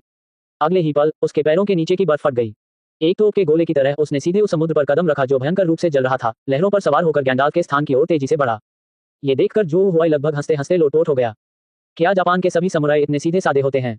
उन्हें बस बेपरवाही से इधर उधर भागना आता है। हालांकि गैंडाल्फ राक्षसों के हमलों से अप्रभावित रहता है। ताकाशी अराशी अच्छा नहीं है। उसकी खूनी आकृति राक्षसों के झुंड के बीच अंधेरे में एक प्रकाश स्तंभ की तरह थी, जिसने तुरंत सभी विचित्र राक्षसों का ध्यान आकर्षित किया। गर्जन, फुफकार, खून की गंध सूंघकर शार्क की तरह अनगिनत समुद्री जीव मुड़कर पागलों की तरह उसकी ओर झपटे। पंजे, नुकीले दांत, टेंटेकल्स, जहर। पल भर में भयंकर तूफान की तरह हर तरह के हमलों ने यंगसिलान के शरीर को पूरी तरह से पस्त कर दिया। यंगसिलान का चेहरा पल भर में बेहद बदसूरत हो गया। उसे अपना पीछा धीमा करना पड़ा और अपने टाइगर क्लीवर का इस्तेमाल करते हुए उस पर हमला करने वाले सभी निडर जानवरों को मारना पड़ा। लेकिन वे विचित्र जीव संख्या में बहुत अधिक थे। एक लहर को मारने के बाद दूसरी लहर आ जाती और यह सिलसिला अंतहीन चलता रहता। जो हुआई ने उस जापानी तलवारबाज को देखा जिसे जानवरों की लहर ने रोक रखा था और उसके चेहरे पर एक चंचल मुस्कान आ गई। वह उस आदमी को अब और करीब आने का मौका नहीं देगा। उसने शांत भाव से अपना दाहिना हाथ उठाया और धीरे से उस दिशा में हाथ मिलाया जहां यंग सिलान थी। निषिद्ध मंत्र, गुरुत्वाकर्षण क्षेत्र, भनभनाहट। एक असहनीय भयावह दबाव एक विशाल पर्वत की तरह अचानक आकाश से नीचे उतर आया। पलक झपकते ही इसने समुद्र के उस पूरे क्षेत्र को अपनी चपेट में ले लिया। यंग सिलान को अचानक ऐसा लगा जैसे उसका शरीर नीचे धंस रहा हो, मानो वह अपनी पीठ पर एक अदृश्य पर्वत ढो रहा हो। वह समुद्र में था और उसके पास पकड़ने के लिए बिल्कुल कुछ भी नहीं था। उसने दर्द भरी कराह निकाली, उसके आगे बढ़ने की गति अचानक रुक गई और वह अनियंत्रित रूप से नीचे समुद्र की अंधेरी गहराइयों की ओर गिरने लगा। धड़ाम, एक धीमी सी धमक, उसकी आकृति पल भर में उमड़ते समुद्री जल में समा गई। इसके तुरंत बाद उस भयानक गुरुत्वाकर्षण बल के प्रभाव में उसका शरीर अनियंत्रित रूप से हजारों मीटर नीचे समुद्र की अंधेरी गहराइयों की ओर तेजी से गिरने लगा। गहरे समुद्र के नीचे अनगिनत विशाल आंखें हल्की नीली रोशनी उत्सर्जित करते हुए धीरे धीरे खुल गईं। नरक की गहराइयों से जागते प्राचीन जानवरों की तरह विशाल परछाइयां धीरे धीरे उसकी ओर बढ़ने लगी। जल्द ही उन्होंने उसे पूरी तरह से घेर लिया। ताकात्सुकासा अर्शी द्वीप पर पाक इन मिंग ने यह देखकर आक्रोश से भरी एक भयंकर दहाड़ लगाई। उसने गुस्से में अपनी मुट्ठी जमीन पर पटकी और गाली देने से खुद को रोक नहीं पाया। क्या मूर्ख है। अब यंग सिलान उस भयानक गुरुत्वाकर्षण के कारण गहरे समुद्र की ओर खींचा चला जा रहा है और उसे एक विशालकाय राक्षसी लहर के हमले का सामना करना पड़ेगा। उसकी मृत्यु होने की संभावना सबसे अधिक है। शक्तिशाली हाथापाई योद्धा ताकात्सुकासा अराशी अब इस दुनिया में नहीं रहे। अकेले उसी के लिए इस अप्रत्याशित निषिद्ध मंत्र के जादूगर को हराना शायद मुश्किल होगा। ये हो सकता है। क्या ये वाकई वैसा ही है जैसा थोर ने कहा था? क्या हम दोनों मिलकर भी महान जिया साम्राज्य के इस निषिद्ध जादूगर का मुकाबला नहीं कर सकते? उसने सहज ही अपनी विनती भरी निगाहें द्वीप के दूसरी ओर घुमा ली। लेकिन उन्हें पता चला कि शापित थोर अभी भी ग्रेट बेयर किंगडम की उस महिला के साथ इश्कबाजी कर रहा था और उसके साथ प्यार भरी बातें कर रहा था। उन्होंने हमारी तरफ देखा तक नहीं। धतेरी की, यह मूर्ख सुअ वासना में अंधा हो गया है। ऐसा लगता है कि मुझे सिर्फ खुद पर ही भरोसा करना होगा। पाक इन म्यूंग ने अपनी ठंडी निगाहें समुद्र पर मौजूद गैंडाल्फ की ओर मोड़ ली। उसने देखा कि वह मनहूस आदमी भी उसे देखकर मुस्कुरा रहा था। उसके चेहरे पर घोर उपहास के भाव थे। दूर से गैंडाल्फ की आवाज सुनाई दी, कोरियाई लोगों, क्या आप फिर से बेवकूफ बनने के लिए तैयार हैं? जैसे ही उसने बोलना शुरू किया, गैंडाल्फ ने एक बार फिर शाश्वत न्याय को उठा दिया। उसकी लाठी के सिरे पर वही जानी पहचानी मौत से भरी ठंड तेजी से जमा होने लगी। पाक इन म्यांग का चेहरा बेहद बदसूरत था। इस समय उसके और गैंडाल्फ के बीच की दूरी कई किलोमीटर थी। ये दूरी उसकी जादू करने की क्षमता से कहीं अधिक है, लेकिन वह स्वयं अभी भी उस असामान्य जादू की सीमा के भीतर था। गैंडाल्फ की मंत्र शक्ति का दायरा बहुत अधिक विस्तृत है। हालांकि जैसे ही वह दांत पीसकर रक्षा के लिए अग्नि ड्रैगन को फिर से बुलाने ही वाला था, अचानक बदलाव आ गया है। बूम! दूर स्थित उथल पुथल मचाता समुद्र अचानक बिना किसी चेतावनी के फट पड़ा। सैकड़ों मीटर लंबी और अत्यधिक सघन प्रकाश की एक भयानक किरण समुद्र के नीचे से ऐसे निकली मानो कोई दैवीय दंड हो जिसने आकाश और पृथ्वी को चीर दिया हो। प्रकाश की उस भयानक किरण ने वास्तव में पूरे महासागर को दो भागों में चीर दिया। समुद्री राक्षसों के अनगिनत कटे हुए अंग लाल रक्त से सने हुए तूफान की तरह बरसने लगे और आकाश को भर दिया। इसके तुरंत बाद खून से लथपथ एक अस्त व्यस्त आकृति फटे हुए समुद्री जल से बाहर निकली। एक जोरदार आवाज के साथ वह टूटी हुई बर्फ की सतह पर बुरी तरह गिर पड़ा और एक घुटने के बल बैठ गया। ये ताकात्सुकासा अर्शी था। उस समय उनका चेहरा अत्यंत दयनीय लग रहा था। काले रंग की समुराई पोशाक पहले ही बुरी तरह से फट चुकी थी और उसका शरीर गहरे घावों से ढका हुआ था जिससे हड्डियां दिखाई दे रही थी। उसके सिर के ऊपर स्वास्थ्य अंक खतरनाक सीमा के 20% से भी कम हो गए थे। वह पहले से ही गंभीर चेहरा अब इतना उदास हो गया था कि ऐसा लग रहा था मानो उसे पानी टपक सकता है। समुद्र पर जो हुआई ने यह दृश्य देखा और उसके चेहरे पर आश्चर्य का भाव आ गया। ये व्यक्ति अपने एसएस रैंक की प्रतिष्ठा के अनुरूप ही पेशेवर के रूप में उत्कृष्ट प्रदर्शन करता है। उन्हें लगभग 1000 मीटर की गहराई पर गहरे समुद्र में धकेल दिया गया और फिर उनका सामना कई विचित्र जीवों से हुआ और यहां तक कि एक आपदा स्तर के बॉस की घेराबंदी से भी हुआ। फिर भी वह किसी तरह जिंदा बच निकलने में कामयाब रहा। हालांकि मुझे नहीं पता कि आप इसके बाद होने वाले हमले का सामना कर पाएंगे या नहीं। द्वीप पर यंग सिलान को भागते हुए देखकर पाक इन मिंग का चेहरा परमानंद से चमक उठा। वह तेजी से आगे बढ़ा, अपनी स्थानिक अंगूठी से एक उच्च स्तरीय सुपर लाइफ रिकवरी पोशन निकाला और उसे फेंक दिया। जल्दी करो, इसे पी लो। ताकात्सुकासा रान औपचारिकताएं नहीं निभाती थी। उसने दवा छीनी, ढक्कन खोला और उसे गटक लिया। दवा मेरे गले में प्रवेश कर गई और एक गर्म धारा में परिवर्तित हो गई जो तुरंत मेरे अंगों और हड्डियों में बहने लगी। उसके भयानक घाव इतनी तेजी से ठीक हो गए कि उन्हें नग्न आंखों से देखा जा सकता था। उसके सिर के ऊपर दिख रही हेल्थ बार, जो बहुत ही नाजुक स्थिति में थी, अब लगभग 80% तक ठीक हो गई थी। पाक इन म्यांग ने उसकी ओर देखा और गंभीरता से उसे अपने निर्देश दिए। हम जल संबंधी विशेषज्ञ नहीं हैं, इसलिए समुद्री लड़ाइयों में हमें भारी नुकसान होता है। हमें अब से बहुत सावधान रहना होगा। इस आदमी के पास बहुत सारे हथकंडे हैं। ताकात्सुकासा रान ने धीमी आवाज में हम कहा। वह धीरे से उठा और दूर खड़ी शांत और स्थिर आकृति को देखने लगा। उसकी ठंडी आंखों में अभूतपूर्व भय भरा हुआ था। ठीक तभी समुद्र पर गैंडाल्फ ने एक बार फिर शाश्वत न्याय के ध्वज को ऊंचा उठाया। उसके मुख से प्राचीन और गूढ़ मंत्र धीरे धीरे और सोच समझकर बोले जा रहे थे। ये देखकर पाक इन मिंग ने संदेह भरी निगाहों से भौहें चढ़ाईं। सावधान रहो, यह आदमी अपना अंतिम हमला करने ही वाला है। ये बहुत संभव है कि एक विशाल बवंडर आएगा। धतेरी की, क्या इस बंदे के स्किल का कूलडाउन टाइम थोड़ा ज्यादा ही तेज नहीं है? दूसरी ओर पोलिना ने दूर स्थित उस आकृति को देखा जो एक और अंतिम प्रहार करने की तैयारी कर रही थी। उसका चेहरा आक्रोश से भरा हुआ था। हमने इस आदमी को जाने के लिए कहा था, फिर भी वह क्यों नहीं जा रहा है? आखिर वो क्या सोच रहा है? क्या वह सचमुच अकेले ही 2 एसएस स्तर के शक्तिशाली योद्धाओं को हराने का इरादा रखता है? अगले ही पल गैंडाल्फ का मंत्रोच्चार समाप्त हो गया। हालांकि उनका सामना अपेक्षित आंधी से नहीं हुआ, बजाय एक उमड़ती हुई विशाल लहर। निषिद्ध मंत्र, प्रचंड ज्वारीय लहर। जिस क्षण शब्द मुंह से निकले, ऐसा लग रहा था मानो इस समय पूरा समुद्र उग्र अवस्था में हो। गड़गड़ाहट। समुद्र की सतह के नीचे से सैकड़ों मीटर ऊंची एक विशाल लहर अचानक उठी, मानो कोई प्राचीन समुद्री देवता जाग उठा हो। इसने आकाश को ढक लिया और सब कुछ कुचल देने की क्षमता वाली एक भयानक शक्ति के साथ उस सुनसान टूटे फूटे द्वीप पर धावा बोल दिया। पाक इन मिंग और यंग सिलान ने प्राकृतिक आपदा जैसी भयावह दृश्य को देखा और उनके पहले से ही बदसूरत चेहरे पल भर में मौत की तरह पीले पड़ गए। बिना एक पल भी सोचे उन्होंने एक साथ अपनी सबसे शक्तिशाली रक्षात्मक क्षमताओं का प्रदर्शन किया। एज और फायरवॉल, एक तलवार शैली, गुप्त तकनीक, स्थिर जल का दर्पण। हालांकि धरती को हिला देने वाली लहरों के सामने उनका प्रतिरोध बेहद कमजोर और शक्तिहीन प्रतीत हुआ। महज एक ही प्रहार में आग की ठोस दीवार और तलवार की ऊर्जा की बाधा कागज की तरह आसानी से फट गई। नहीं, दोनों ने आक्रोश भरी दहाड़ लगाए। द्वीप के किनारे पर पोलिना ने विशाल प्रचंड लहरों को देखा, सदमे से उसका चेहरा भी पीला पड़ गया था। वो पागल आदमी, क्या वह भी आत्महत्या करने की योजना बना रहा था? लेकिन थोर पूरी तरह से अचंभित रह गया। उसने विशाल आकाश को ढकने वाली लहरों पर अधीरता से नजर डाली और अपने होंठ सिकोड़ लिए। ये लहरें कहां से आईं? मुझे विशाल लहरों से सबसे ज्यादा नफरत है। हालांकि उन्होंने अभी बोलना समाप्त ही किया था कि उन्हें काफी समय हो गया था। बूम! वह विशाल धरती को हिला देने वाली लहर अभूतपूर्व बल के साथ नीचे आ गिरी। पूरा द्वीप, उस पर रहने वाले सभी लोगों सहित पल भर में उस विशाल लहर की प्रचंड धारा में समा गया। अध्याय 254, दो विकल्प। समुद्र पर विशाल लहरें उमड़ रही थी। ऐसा लग रहा था मानो दुनिया का अंत आ गया हो। कुछ अस्त व्यस्त आकृतियां अभी भी धुंधली सी दिखाई दे रही थी, जो उफनती लहरों में संघर्ष कर रही थी। निष्पक्ष तौर पर अन्य स्थानों पर गैंडाल्फ की उग्र लहरें इतनी भयावह शक्ति और प्रभाव नहीं रखती, लेकिन यह समुद्र में है। समुद्र की प्राकृतिक भूभाग ने इस कौशल की शक्ति को दोगुने से भी अधिक बढ़ा दिया। ठीक तभी गैंडाल्फ को नियंत्रित कर रहे जो हुआई ने अराजक विशाल लहरों की ओर लापरवाही से अपना हाथ हिलाया। एक आकृति को पल भर में पानी की एक अदृश्य धारा ने ऊपर उठा लिया और उग्र लहरों से दूर खींच लिया। अंततः ये धीरे से गैंडाल्फ के बगल में आकर रुक गया। ये ग्रेट बेयर किंगडम की एसएस रैंक की कप्तान पोलिना थी। इस समय वह बेहद दयनीय लग रही थी। उसके लंबे सुनहरे बाल गीले थे और उसकी छाती से चिपके हुए थे, जिससे उसके आकर्षक सुडौल शरीर के और भी अधिक स्पष्ट दिखाई दे रहे थे। फूफ! उसने मुंह भर खारा समुद्री पानी थूका, कुछ बार जोर से खांसी और आखिरकार अपनी सांस लेने में कामयाब हुई। उसने अपना सिर उठाया, उसकी खूबसूरत नीली आंखें गैंडाल्फ को गुस्से से घूर रही थी। दुष्ट! मुझे तो लगभग लगा था कि तुम मुझे भी मार डालोगे। गैंडाल्फ को नियंत्रित कर रहे जो हुआई ने बिल्कुल सही समय पर एक मासूम सी मुस्कान बिखेरी। मुझे विश्वास नहीं होता कि तुम्हारे जैसे एसएस रैंक के किरदार की इस कौशल से इतनी आसानी से मौत हो जाएगी। मैंने स्थिति को गंभीर देखा और तुरंत आपको बचा लिया, है ना? पोलिना ने दूर उठती हुई उग्र लहरों को देखा, उसके चेहरे पर भय का एक हल्का सा भाव दिखाई दिया। यह जरूरी नहीं कि सच हो। जिस विशाल लहर को आप नियंत्रित करते हैं, उसमें जादू को दबाने की क्षमता भी होती है। इस स्थिति में एसएस स्तर का विशेषज्ञ भी आसानी से पराजित हो सकता है। बोलते बोलते अचानक उसे कुछ याद आ गया और उसकी खूबसूरत नीली आंखें एकदम सिकुड़ गईं। तो खंडहरों के प्रवेश द्वार पर अचानक उत्पन्न हुई पानी की धारा भी आपकी ही करतूत थी। जो हुआई ने अनन्य की मुद्रा में कंधे उचका दिए। फ्री फेडरेशन के थोर ने ही सबसे पहले हमला किया था। मुझे जवाबी कार्रवाई करने के लिए मजबूर होना पड़ा। पोलिना खड़ी हुई, अपनी पहले से ही भीगी हुई सेक्सी बिकिनी को थपथपाया और समुद्री हवा में अपने सुडौल शरीर का प्रदर्शन किया। उसने दूर से धीरे धीरे शांत होती विशाल लहरों को देखा और गंभीरता से उन्हें याद दिलाया। हालांकि आपकी क्षमता बहुत शक्तिशाली है, लेकिन उन तीनों को एक साथ मार गिराना आसान नहीं हो सकता है। हम अभी क्यों नहीं चले जाते? थोर अब मेरे नियंत्रण से मुक्त हो चुका है। एक बार जब वह ठीक हो जाएगा तो शायद हम यहाँ से जा नहीं पाएंगे। हालांकि जो हुआई ने गैंडाल्फ को शांत भाव से सिर हिलाने के लिए मना लिया। नहीं, हम नहीं जा सकते। पोलिना के चेहरे पर हैरानी के भाव दिखाई दिए। क्यों? मेरी क्षमताओं का भी एक कूलडाउन पीरियड होता है और मैं थोड़े समय में दूसरी बार थोर को नियंत्रित नहीं कर सकता। जो हुआई ने एक बार फिर अपना सिर हिलाया, उसकी गहरी आंखों में अथाह चमक की एक झलक दिखाई दी। मेरा उनसे लड़ना जारी रखने का कोई इरादा नहीं है। इसके बाद मैं उनसे सहयोग के बारे में बात करने की योजना बना रहा हूँ। सहयोग करें? पोलिना स्तब्ध रह गई। उसने गैंडाल्फ को ऐसे देखा मानो वह पागल हो। थोर जैसे किसी व्यक्ति के साथ सहयोग करना, इसमें और बाघ से उसकी खाल मांगने में क्या फर्क है? जब वे बोल रहे थे तभी धरती को हिला देने वाली विशाल लहरें आखिरकार पूरी तरह शांत हो गईं। जैसा कि पोलिना ने भविष्यवाणी की थी, जैसे ही विशाल लहरें शांत हुईं, अचानक समुद्र में एक मोटी भयानक नीली बिजली चमकी और आसमान में जा उठी।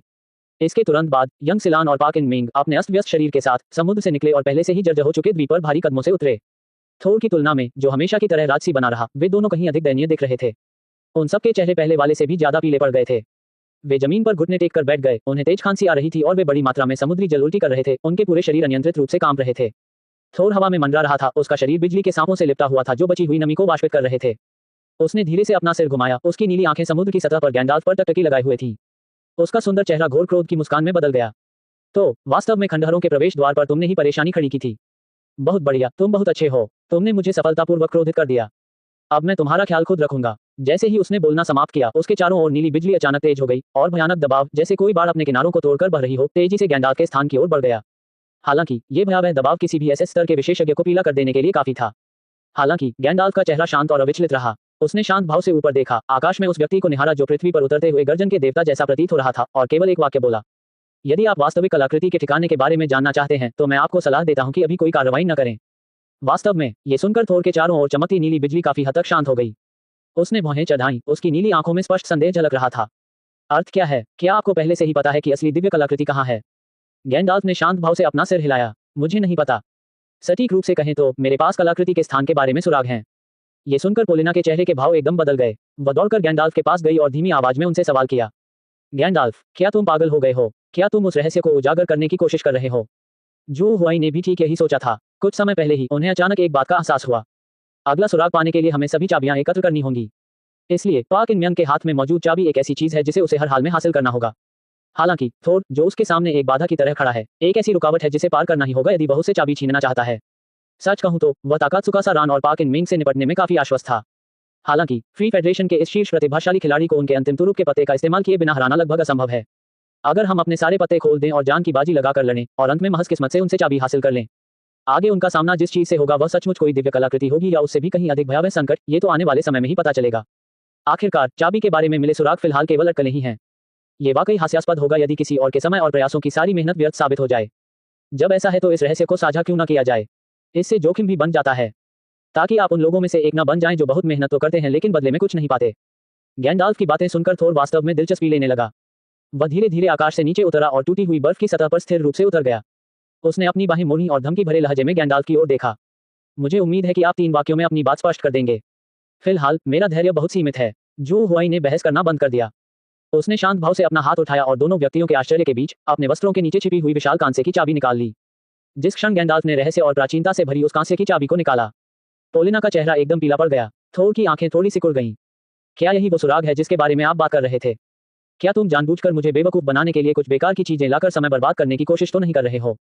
जू हुआई ने कंधे उचका दिए, न तो पुष्टि की और न ही इनकार किया। ये चाबी वाकई एक सुराग है। ये सिर्फ मैं ही नहीं हूं, कोरिया की पाक इन मिंग के पास भी एक है। अगर आपको मेरी बात पर यकीन नहीं है तो आप उनसे पूछ सकते हैं। ये सुनकर थोर ने धीरे से अपना सिर घुमाया और अपनी दमनकारी निगाह पाक इन मिंग पर डाली, जो अभी भी द्वीप पर स्वास्थ्य लाभ कर रही थी। ये देखकर पाक इन मिंग के चेहरे के भाव बार बार बदलते रहे। अंत में थोर के जबरदस्त दबाव के आगे झुककर उसने अनिच्छा से सिर हिलाया। उसने अपने संग्रह कक्ष से उसी प्रकार की एक पीतल की चाबी निकाली। ये देखकर थोर को गैंडाल्फ की बातों पर कुछ हद तक विश्वास होने लगा।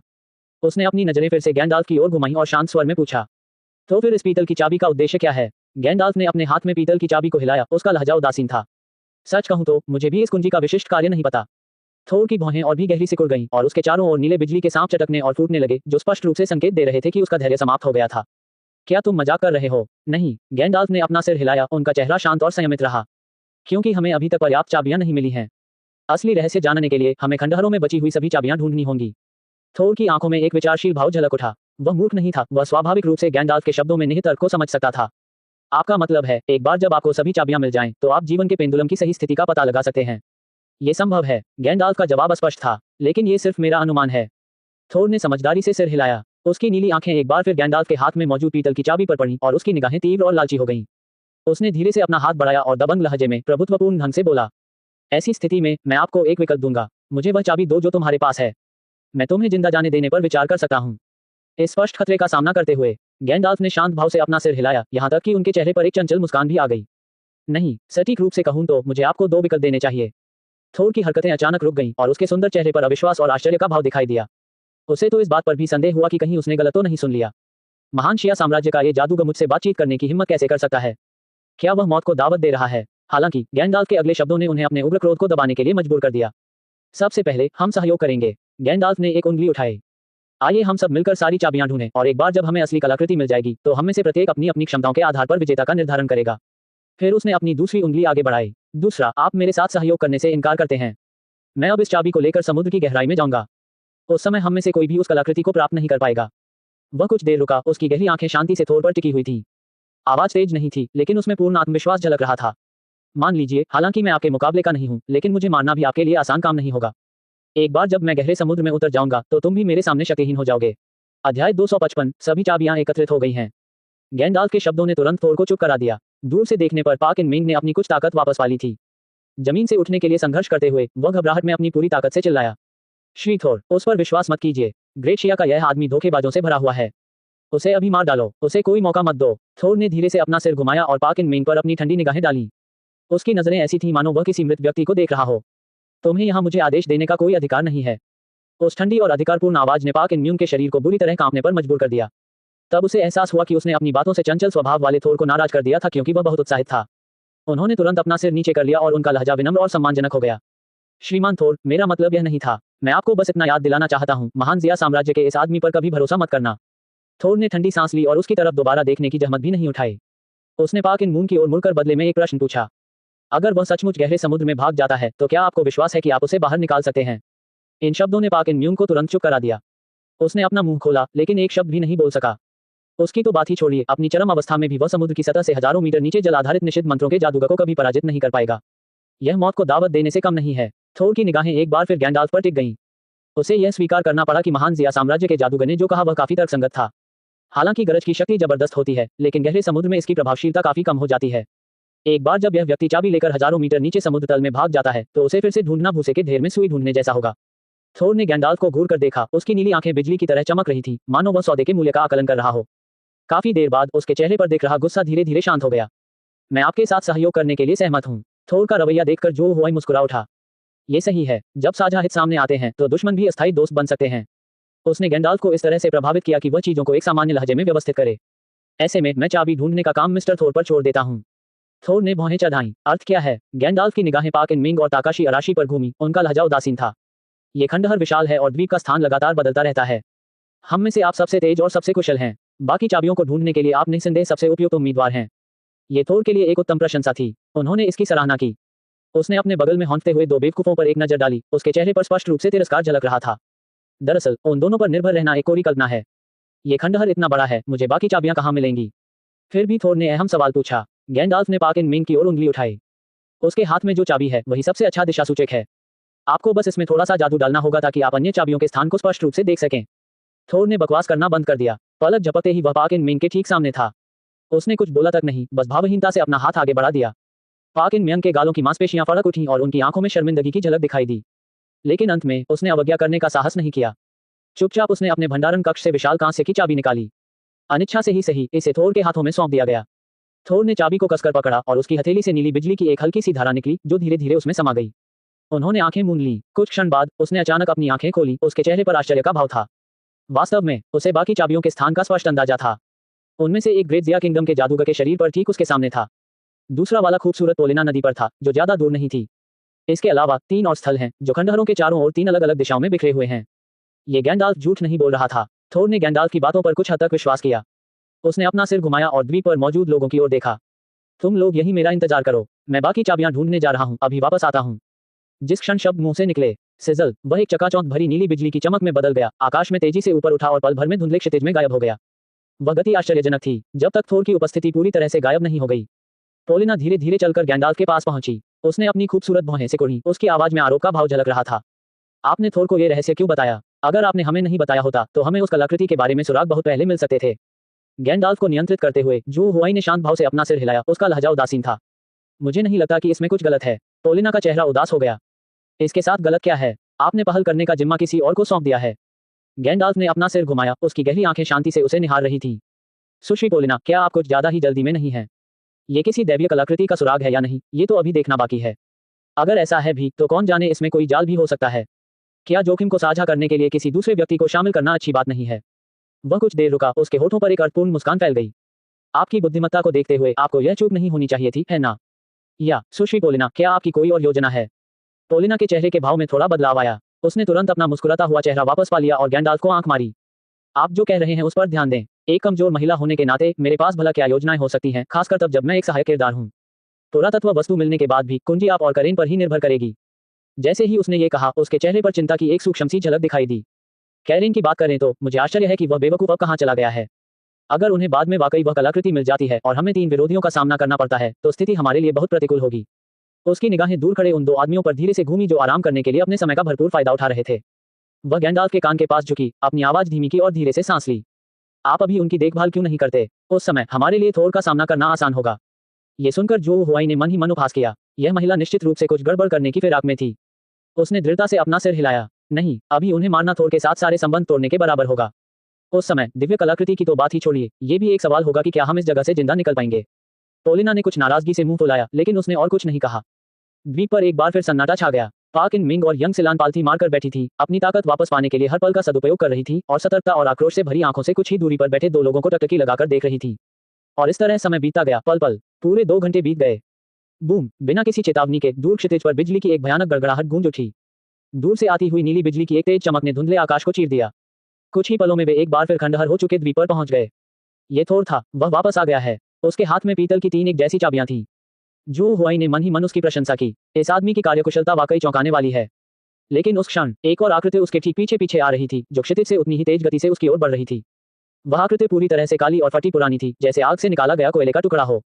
वह भी कभी कभार धुएं के हल्के हल्के गुबार छोड़ रहा था, जिससे भुने हुए मांस की तेज गंध आ रही थी। थोर, तू तो लानत लुटेरा है। तुम्हारी हिम्मत कैसे हुई इस राजकुमार से चोरी करने की? क्या तुम्हें सच में लगता है कि मैं तुमसे डरता हूँ? मैं तुमसे जान की बाजी लगाकर लड़ूंगा। भयंकर दहाड़ के साथ झुलसी हुई आकृति थोर के स्थान की ओर खतरनाक ढंग से दौड़ी। द्वीप के नीचे पोलिना ने अपने चेहरे पर विस्मय का भाव लिए उस परिचित लेकिन अपरिचित आकृति को देखा। उसने हिचकिचाते हुए आवाज लगाई, कैरेन। हवा में मौजूद कैरेन परिचित आवाज सुनकर जम सी गई। उसने धीरे से अपना सिर नीचे किया और जब उसने नीचे उस आकृति को देखा जिसकी उसे लंबे समय से प्रतीक्षा थी, तो उसकी पहले से ही काली आंखें तुरंत चमक उठी। वह तो ये भी भूल गया था कि वह यहाँ क्यों आया था। थोर की अनदेखी करते हुए वह तेजी से आगे बढ़ा और पोलिना के बगल में उतरा।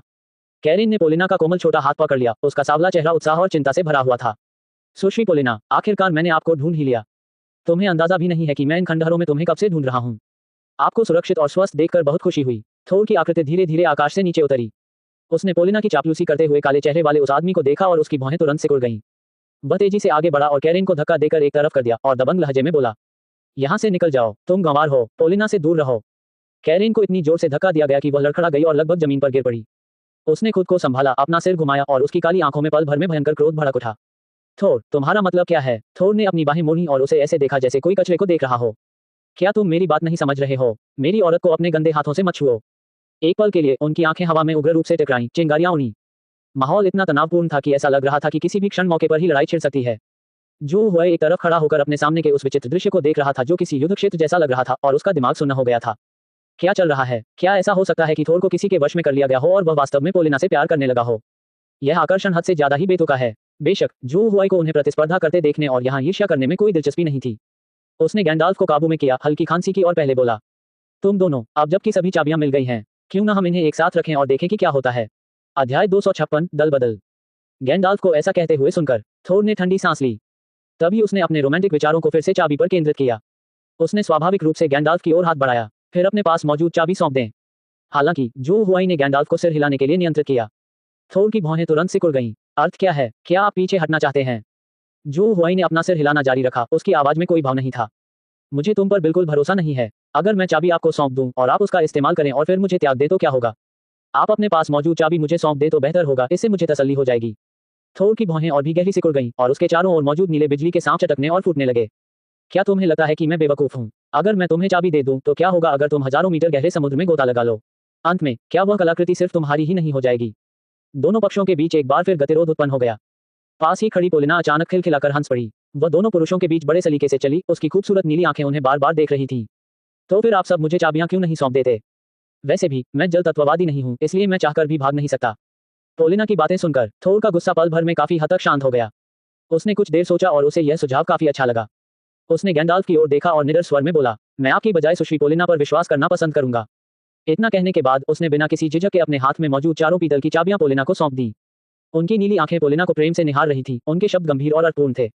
डार्लिंग, हालांकि पहले तुम मुझे नियंत्रित करती थी, लेकिन मुझे लगता है कि मैं तुम्हें और भी ज्यादा पसंद करने लगा हूं।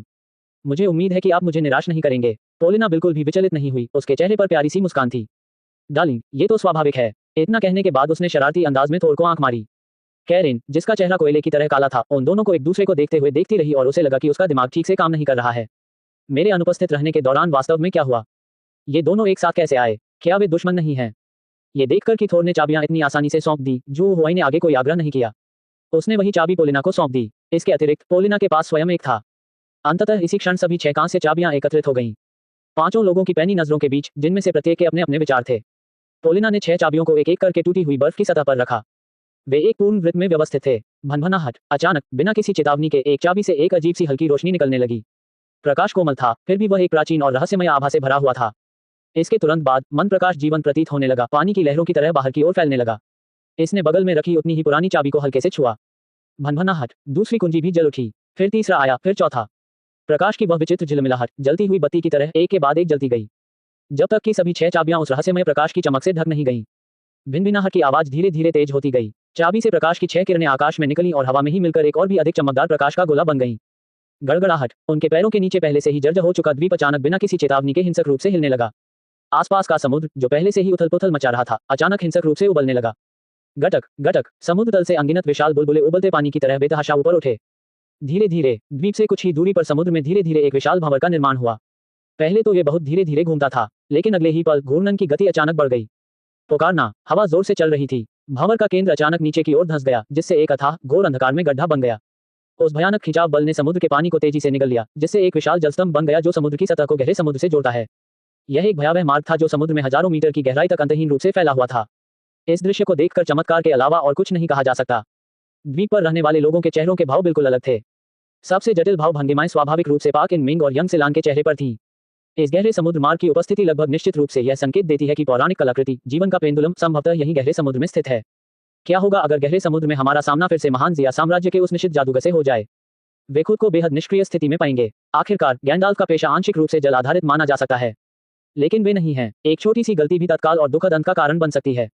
अगली बारी करेन की है। हालांकि उसका चेहरा किसी बर्तन के तले की तरह काला था, जिससे उस पर कोई भाव दिखना असंभव था। लेकिन उनकी तनी हुई भौहों से यह पता चलता था कि प्राचीन मिस्र का राजकुमार भी उस समय बहुत दुविधा में था। दूसरी ओर थोर और पोलिना ने कोई भावना नहीं दिखाई। स्पष्टतः उन सभी के पास अभी भी अपने अपने तुरुप के पत्ते हैं और वे अपनी वर्तमान विकट परिस्थिति को गंभीरता से नहीं ले रहे हैं। पूरे कमरे में केवल गैंडाल्फ के चेहरे पर ही सुकून भरी मुस्कान थी। यदि जीवन का झूला वास्तव में इस गहरे समुद्र के नीचे है, इससे दिव्य कलाकृति प्राप्त करने की उसकी संभावना काफी बढ़ जाएगी। ये देखकर कि सभी लोग कुछ हद तक हिचकिचा रहे थे, गैंडाल्फ को नियंत्रित कर रहे जो हुआई ने सबसे पहले बात की। सज्जनों, मार्ग अब पूरा हो गया है। क्यों न मैं नीचे जाकर आपके लिए एक नजर डाल लूं? हालांकि उन्होंने अभी बोलना समाप्त ही किया था कि उन्हें काफी समय हो गया था। थोर ने अचानक उसे रोकने के लिए अपना हाथ उठाया। एक पल इंतजार करें। उसने घमंडी भाव से गैंडाल्फ को नीची नजरों से देखा। मुझे बाकी सारी चाबियां मिल गईं। अगर कोई अंदर जा रहा है तो हमें पहले अंदर जाना चाहिए। ये सुनकर जो हुआई ने पहले अंदर जाने के अधिकार के लिए तर्क देना बंद कर दिया। उसने उदासीनता से कंधे उचकाए और कृपया का इशारा किया। हालांकि थोर ने अंदर जाने की कोई जल्दी नहीं दिखाई। उसने एक बार फिर गैंडाल्फ पर अपनी वही दमनकारी दृष्टि डाली।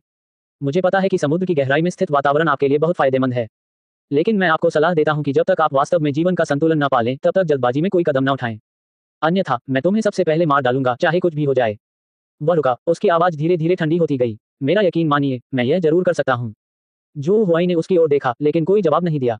उसने केवल एक ठंडी हंसी हंसी जिसे समझना मुश्किल था। फिर थोर ने धीरे से अपना सिर घुमाकर अपने बगल में बैठी पोलिना की ओर देखा और उसकी ठंडी निगाहें काफी नम पड़ गईं। उन्होंने सबके सामने खुलकर और स्पष्ट रूप से बात की। मेरे प्रिय, एक बार जब हमें जीवन पेंडुलम और महान जिया साम्राज्य का ये जादूगर मिल जाएगा, तो हमें निश्चित रूप से एक और युद्ध लड़ना होगा। मैं तुम्हें मौका दे सकता हूँ। आपको अपने पद के बारे में गंभीरता से विचार करना चाहिए। क्या हमें ग्रेट जिया को चुनना चाहिए या अपने फ्री फेडरेशन को? वह रुका। उसकी आवाज मोहक इरादे से भरी हुई थी। उस नाजुक गठबंधन को छोड़ दो। मुझे विश्वास है कि तुम सबसे बुद्धिमानी भरा निर्णय लोगे। इतना कहने के बाद उसने धीरे से अपना हाथ पोलिना की ओर बढ़ाया। उनकी आंखों में ईमानदारी और उम्मीद झलक रही थी। पोलिना ने थोर के फैले हुए हाथ को घूर कर देखा। उसकी खूबसूरत नीली आंखों में एक दबी हुई सी कशमकश झलक रही थी। वह केवल एक क्षण के लिए हिचकिचाया। उसने धीरे से मुस्कुराया और उसके खूबसूरत चेहरे पर एक आत्मविश्वासपूर्ण और मनमोहक मुस्कान लौट आई। उसने अपना कोमल, हड्डी रहित छोटा हाथ आगे बढ़ाया और थोर के विशाल हाथ को कसकर पकड़ लिया, जो बिजली के सांपों से ढका हुआ था। बिल्कुल, मुझे बहुत खुशी होगी। अध्याय 257, गहरे समुद्र के नीचे। उसने अपनी आंखों में थोड़ी सी क्षमा का भाव लिए गैंडाल्फ की ओर देखा। मुझे खेद है, महान शिया साम्राज्य के सुंदर युवक। पोलिना में आए अचानक बदलाव को देखकर गैंडाल्फ पहले तो अचंभित रह गया। ऐसा लगता है कि उसने यह उम्मीद नहीं की थी कि यह महिला उसे इतनी निर्णायक रूप से धोखा देगी। इसके तुरंत बाद वह आश्चर्य स्पष्ट निराशा में बदल गया और यहाँ तक कि थोड़ी सी चोट भी महसूस हुई। पोलिना, तुमने ऐसा कैसे किया? उनकी आवाज में हल्की सी कंपन हुई, लगभग न के बराबर। मुझे तुमसे बहुत निराशा हुई है। जब पोलिना ने उसके चेहरे के भाव देखे तो उसने उदासीनता से कंधे उचका दिए। उसकी खूबसूरत नीली आंखों में जरा भी पछतावा नहीं झलक रहा था। मुझे खेद है, लेकिन समय की कमी के कारण मेरे पास कोई विकल्प नहीं था। उसने अपनी पतली उंगलियों को फैलाकर अपने लंबे, सुनहरे बालों को संवारा, जो समुद्री हवा से बिखरे हुए थे, और शांत स्वर में बोली, क्योंकि मैं सिर्फ एक सहायक कक्षा हूँ। स्वाभाविक रूप से हमें अधिक शक्तिशाली पक्ष का साथ देना चाहिए। ये सुनकर थोर के चेहरे पर विजेताओं वाली संतुष्टि भरी मुस्कान आ गई। वह तेजी से आगे बढ़ा और पोलिना के आश्चर्यचकित स्वर के बीच उसे अपनी बाहों में उठा लिया। उन मजबूत, शक्तिशाली भुजाओं ने उसके सुडौल शरीर को कसकर अपनी बाहों में जकड़ लिया था। उसने अपना सिर झुकाया और उसके कान में कुछ फुसफुसाया, जो एक मोहक सुगंध से भरा हुआ था। डार्लिंग, डरो मत। इतना कहने के बाद उसने गैंडाल्फ की तरफ दोबारा देखा तक नहीं। वह एक चकाचौंध भरी नीली बिजली की चमक में बदल गया और बिना किसी हिचकिचाहट के सामने मौजूद अथाह समुद्री भंवर में कूद गया। द्वीप पर पाक इन मिंग और यंग सिलान ने एक दूसरे को हैरानी से देखा। उन्होंने उस आकृति को भंवर में गायब होते देखा, फिर समुद्र पर अकेले खड़े गैंडाल्फ पर एक नजर डाली। अंत में उन्होंने दांत पीसकर थोर का अनुसरण करते हुए विशाल भंवर में छलांग लगा दी। उन चारों के चले जाने के साथ ही उस जीर्ण शीर्ण द्वीप पर एक विचित्र सन्नाटा छा गया।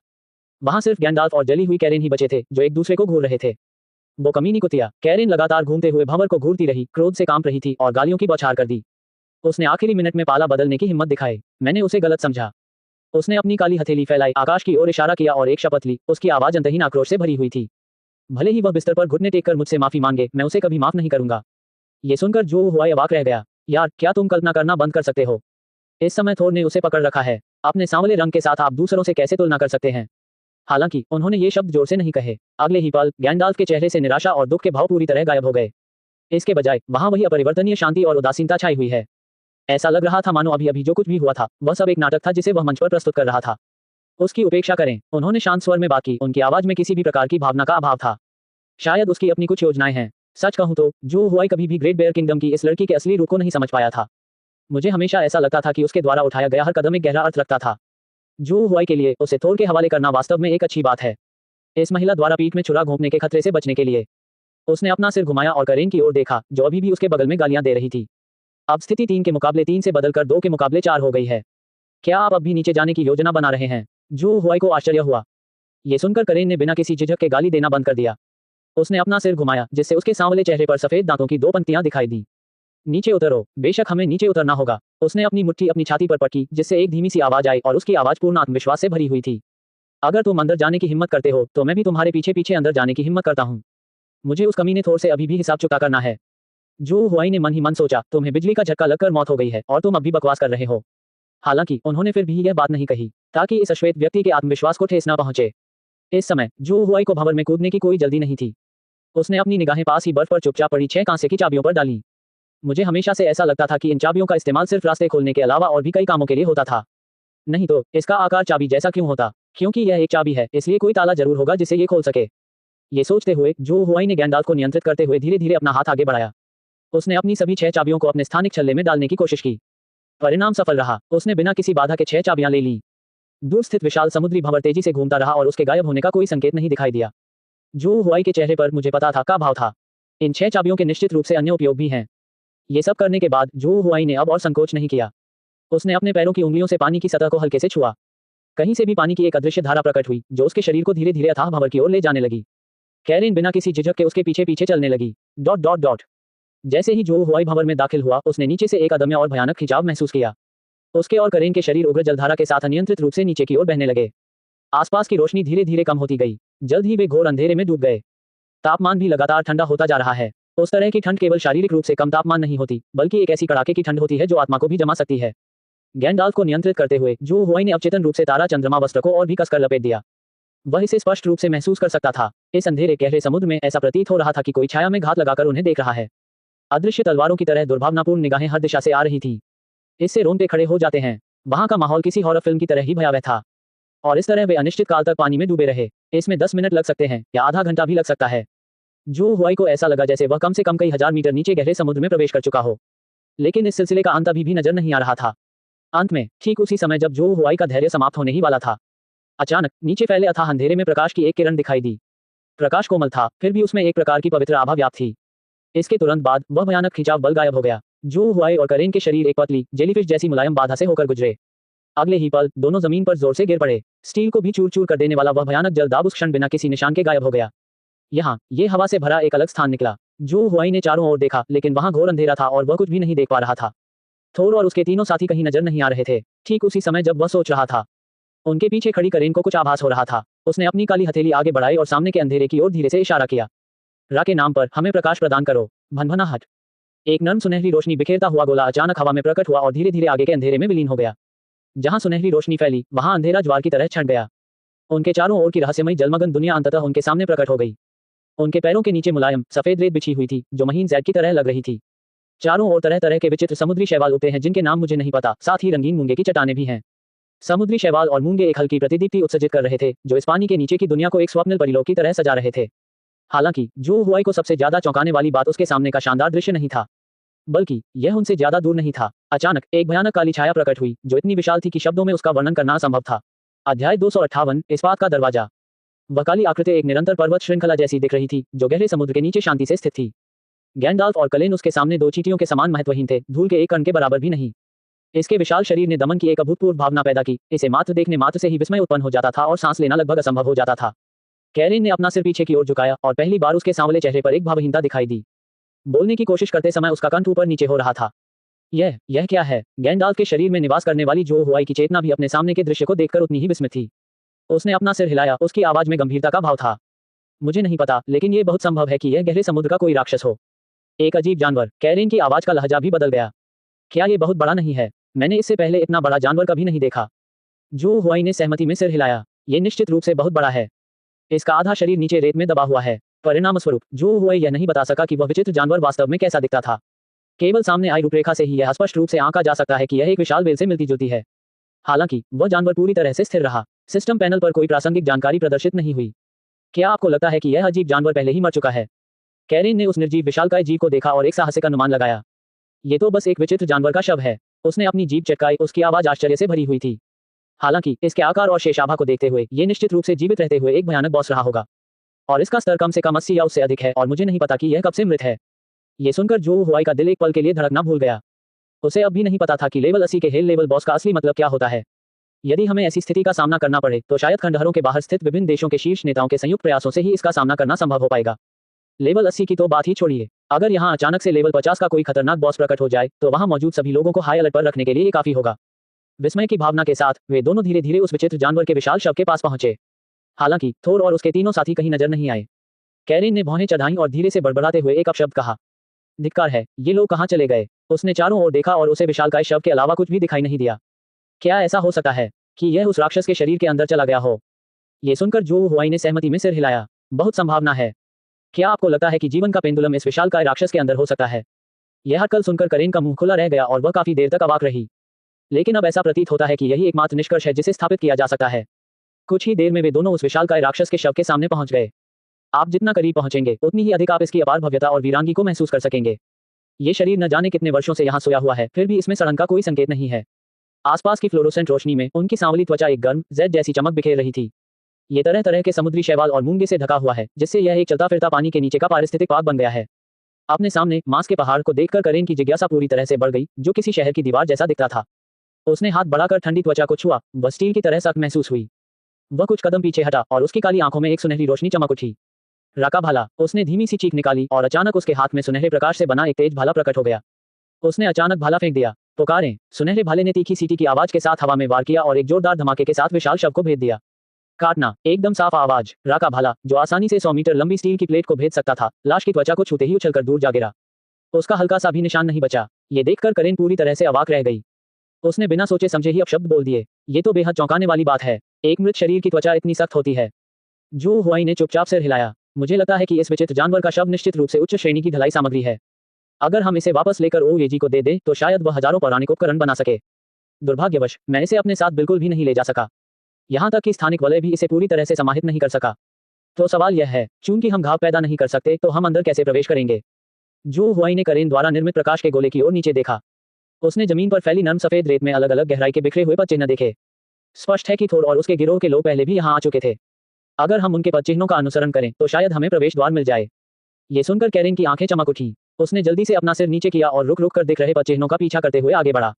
कुछ ही देर में दोनों को उस विशाल शव के नीचे एक अंधेरा गड्ढा दिखाई दिया।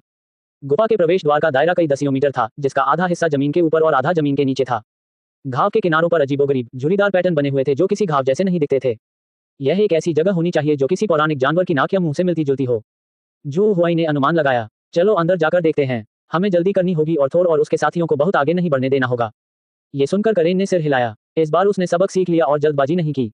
इसके बजाय उसने सावधानीपूर्वक अंधेरे छेद में झांका। हालांकि ये सिर्फ एक झलक थी। उसने अपना सिर ऐसे पीछे की ओर झटका दिया जैसे उसे बिजली का झटका लगा हो। वह एक विशाल प्रवाल भित्ति के सहारे झुक गया, कमर झुकाए और जोर से उल्टी करने लगा। ये देखकर जो हुआई ने आश्चर्य का भाव दिखाया। क्या हुआ? क्या घटना घटी? कैरेन का चेहरा इतना काला हो गया था कि मानो उससे स्याही टपक रही हो। उसके चेहरे के भाव से पता चल रहा था कि वह असहनीय पीड़ा में थी। इसमें बहुत बदबू आ रही है। वह हौंकते हुए रुक रुक कर बोल रहा था और उसे उल्टी जैसा महसूस हो रहा था। जैसे ही मैं अंदर गया मुझे लगा कि मैं गंदगी के ढेर में गिर गया हूँ। उसने अपना सिर उठाया और बेहद संदेह भरी निगाहों से जो हुआई को देखा। क्या आपको यकीन है कि ये नाक के छिद्र हैं? मुझे ऐसा क्यों लग रहा है कि यह किसी राक्षसी स्टील का दरवाजा है। अध्याय 259। आओ मुझे ढूंढो। कैरेन की दयनीय हालत देखकर ऐसा लग रहा था मानो वह सब कुछ उगल देना चाहती हो।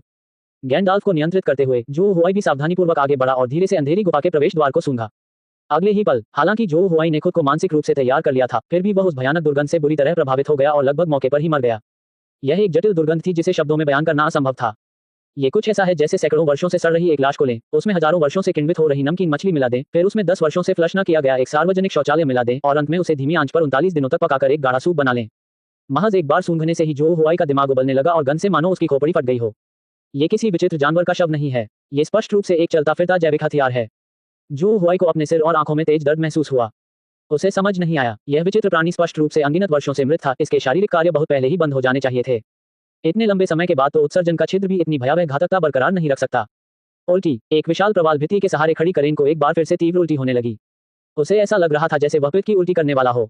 उसने अपना सिर उठाया और उसका पहले से ही काला पड़ा चेहरा अब और भी हरा काला दिखाई देने लगा, उसकी आंखें निराशा से भरी हुई थी। क्या हम सचमुच यहीं से अंदर जाने वाले हैं? गैंडाल्फ को नियंत्रित करते हुए जो हुआई ने एक सहज लहजे में उत्तर दिया। जब हम यहाँ हैं ही तो अंदर क्यों न चलें? थोर और बाकी लोग शायद पहले ही अंदर जा चुके हैं। अगर हम और देर करते हैं तो जीवन की बागडोर सचमुच हमारे हाथ में नहीं रहेगी। कैरेन के गालों की मांसपेशियां हिंसक रूप से फड़क रही थी, उसका चेहरा रोने से भी बदतर लग रहा था।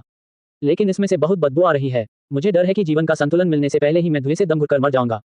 हालांकि गैंडाल्फ ने शांत और गंभीर भाव बनाए रखा। अगर वे अंदर जा सकते हैं तो हम भी अंदर जा सकते हैं। बस थोड़ी सी बदबू है, आप इसे बर्दाश्त कर सकते हैं। ये सब कहने के बाद कैरेन की अचंभित निगाहों के बीच गैंडाल्फ बिना किसी झिझक के अंधेरी गुफा के प्रवेश द्वार में प्रवेश कर गया। कैरेन की आंखें चौड़ी हो गईं और उसने मन ही मन सोचा, वाह, गैंडाल्फ तो एक निर्दयी व्यक्ति है। ऐसे समय में भी वह इतना शांत और संयमित रह सकता है। ओह नहीं, कैरेन ने अपने दिल को मजबूत किया और दांत भींच लिए। मैं पूरी ताकत लगा दूंगा। उसने एक योद्धा की तरह गहरी सांस ली, जैसे कोई योद्धा अपनी मृत्यु की ओर बढ़ रहा हो, और गैंडाल्फ के पदचिन्हों पर चलते हुए उस अंधेरे और दुर्गंध में समा गया जो आत्मा को भस्म कर सकती थी। लेकिन कैरेन को यह नहीं पता था कि जैसे ही गैंडाल्फ ने गुफा में कदम रखा, जो हुआई की चेतना तुरंत गैंडाल्फ के शरीर से अलग हो गई, मानो बिजली का झटका लगा हो। चुटकुला, जो हुआई एक पल के लिए भी ऐसी भयानक दुर्गंध को सहन नहीं करना चाहता था। उसे केवल गैंडाल्फ की आंखों से ईश्वर की दृष्टि से गुफा के अंदर के वातावरण का निरीक्षण करने और एआई को लगातार निर्देश भेजने की आवश्यकता है। जहां तक जैविक हथियार जैसी दुर्गंध की बात है तो सूंघने की क्षमता न रखने वाली कृत्रिम बुद्धिमत्ता एआई को इसे सहन करने दें। जैसे ही मैंने गुफा में कदम रखा, मुझे अपने पैरों के नीचे एक नर्म चिपचिपी अनुभूति हुई, मानो मैं किसी प्रकार की मोटी काई पर चल रहा हूं।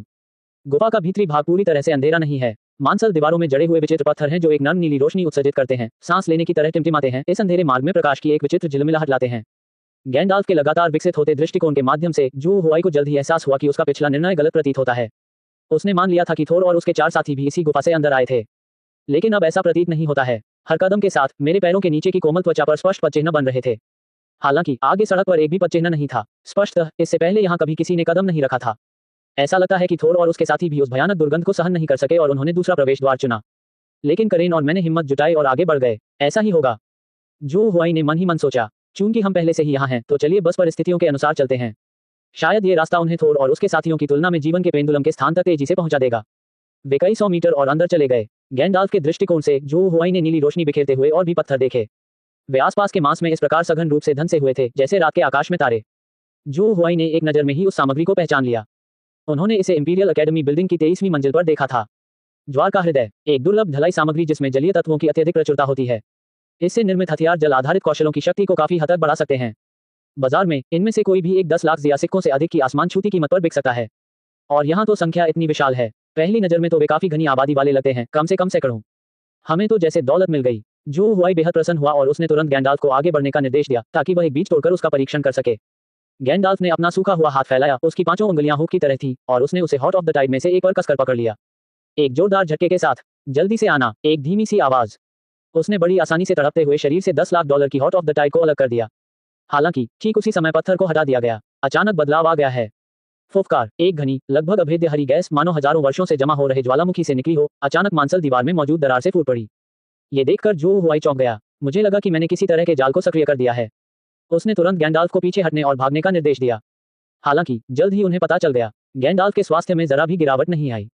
इसके विपरीत कैरेन, जो पीछे पीछे चल रही थी और जिसका चेहरा सांस रोके रखने के कारण पहले से ही लाल हो गया था, हरे रंग की गैस के संपर्क में आते ही पूरी तरह से अपना आपा खो बैठी। उल्टी, वह अपने बगल की मांसल दीवार से टिक गया और दिल दहला देने वाली उल्टी करने लगा। वह पहले से ही झुलसा हुआ चेहरा अब मौत के कगार पर पहुंच गया था। स्पष्ट है कि यह हरी गैस जहरीली नहीं है। इसके बजाय ये दुर्गंध का एक बेहद ही उन्नत संस्करण था जो पहले वाले से 100 गुना अधिक तीव्र था। तेज भागना, कैरेन को ऐसा लगा जैसे धुएं से उसके आंतरिक अंग सड़ने वाले हों। उसने आगे के अंधेरे रास्ते की ओर इशारा किया और कर्कश आवाज में दहाड़ा, मैं अपनी सहनशक्ति की सीमा के करीब पहुंच रहा हूं। यहाँ बिताया हर पल ऐसा लगता है जैसे मैं गंदगी खा रहा हूं। इस रफ्तार से तो मैं दम घुटकर मर जाऊंगी। ये कहने के बाद उसने गैंडाल्फ की परवाह करना भी छोड़ दिया। वह एक पागल बैल की तरह था जो गुफा की गहराई में बेतहाशा दौड़ रहा था। ये देखकर जो हुआई लगभग हंसते हंसते लोटपोट हो गया। हरित गैस से कोई वास्तविक खतरा नहीं था। उसने अचानक आगे बढ़ना बंद कर दिया। इसके बजाय उसने गैंडाल्फ को निर्देश देना जारी रखा कि वह मांस में धंसे हुए हॉट ऑफ द टाइड में से प्रत्येक को एक एक करके निकाल दे। बस कुछ ही मिनटों में गैंडाल्फ ने मार्ग के दोनों ओर की मांसल दीवारों पर लगे सभी नीले पत्थरों को लूट लिया। मैंने अनुमान लगाया कि इनकी संख्या कम से कम 130 है। जैसे ही प्रत्येक हॉट ऑफ द टाइड को हटाया जाता है, मांस की दीवार से बड़ी मात्रा में हरी गैस निकलती है। इस समय इस मार्ग के अंदर मौजूद हरी गैस इतनी घनी हो गई है कि यह भयावह रूप से गाढ़ी है। सौभाग्य से करेन तेजी से भागी, अन्यथा वह दुनिया का पहला ऐसे स्तरीय शक्तिशाली व्यक्ति बन सकता था जो दुर्गंध से दम घुटकर मर जाता। पर्याप्त धन एकत्र कर लेने के बाद जू हुआई ने वहां और देर नहीं की। उसने गैंडाल्फ को बदबूदार सुरंग से जल्दी से गुजरने का निर्देश दिया। संकरे रास्ते से होकर गुजरें। आगे का रास्ता अचानक खुल गया। हालांकि इसके परिणामस्वरूप और भी बड़ी समस्याएं उत्पन्न हो गईं। ऐसा प्रतीत होता था मानो गैंडाल्फ एक विशाल अतुलनीय भूलभुलैया में प्रवेश कर गया हो। उसके सामने एक दर्जन से अधिक अंधेरे गलियारे दिखाई दिए। इनमें से प्रत्येक अलग अलग दिशा में जाता है और यहाँ तक कि 2 ऊपर की ओर लगे हुए भी हैं। कैरिन थोड़ी ही दूर खड़ी थी और जोर जोर से हॉन्फ रही थी। उनके चेहरे की रंगत में काफी सुधार हुआ है। स्पष्टतः यहाँ की दुर्गंध काफी हद तक कम हो गई है। ये देखकर जू हुआई ने अपनी चेतना को वापस गैंडाल्फ की ओर मोड़ दिया। वास्तव में यहाँ की हवा अब काफी ताजा है। हालांकि हल्की सी गंध अभी भी मौजूद थी, लेकिन यह उसकी स्वीकार्य सीमा के भीतर थी। जब करेन ने देखा कि गैंडाल्फ बाहर आने से पहले इतनी देर तक इंतजार कर रहा था, तो उसके चेहरे पर तुरंत सच्ची प्रशंसा के भाव दिखाई दिए। उसने गैंडाल्फ को अंगूठा ऊपर करके इशारा किया। तुम इतनी बदबूदार जगह पर इतने लंबे समय तक कैसे रह सकते थे? आपको वाकई उनकी प्रशंसा करनी होगी। गैंडाल्फ को नियंत्रित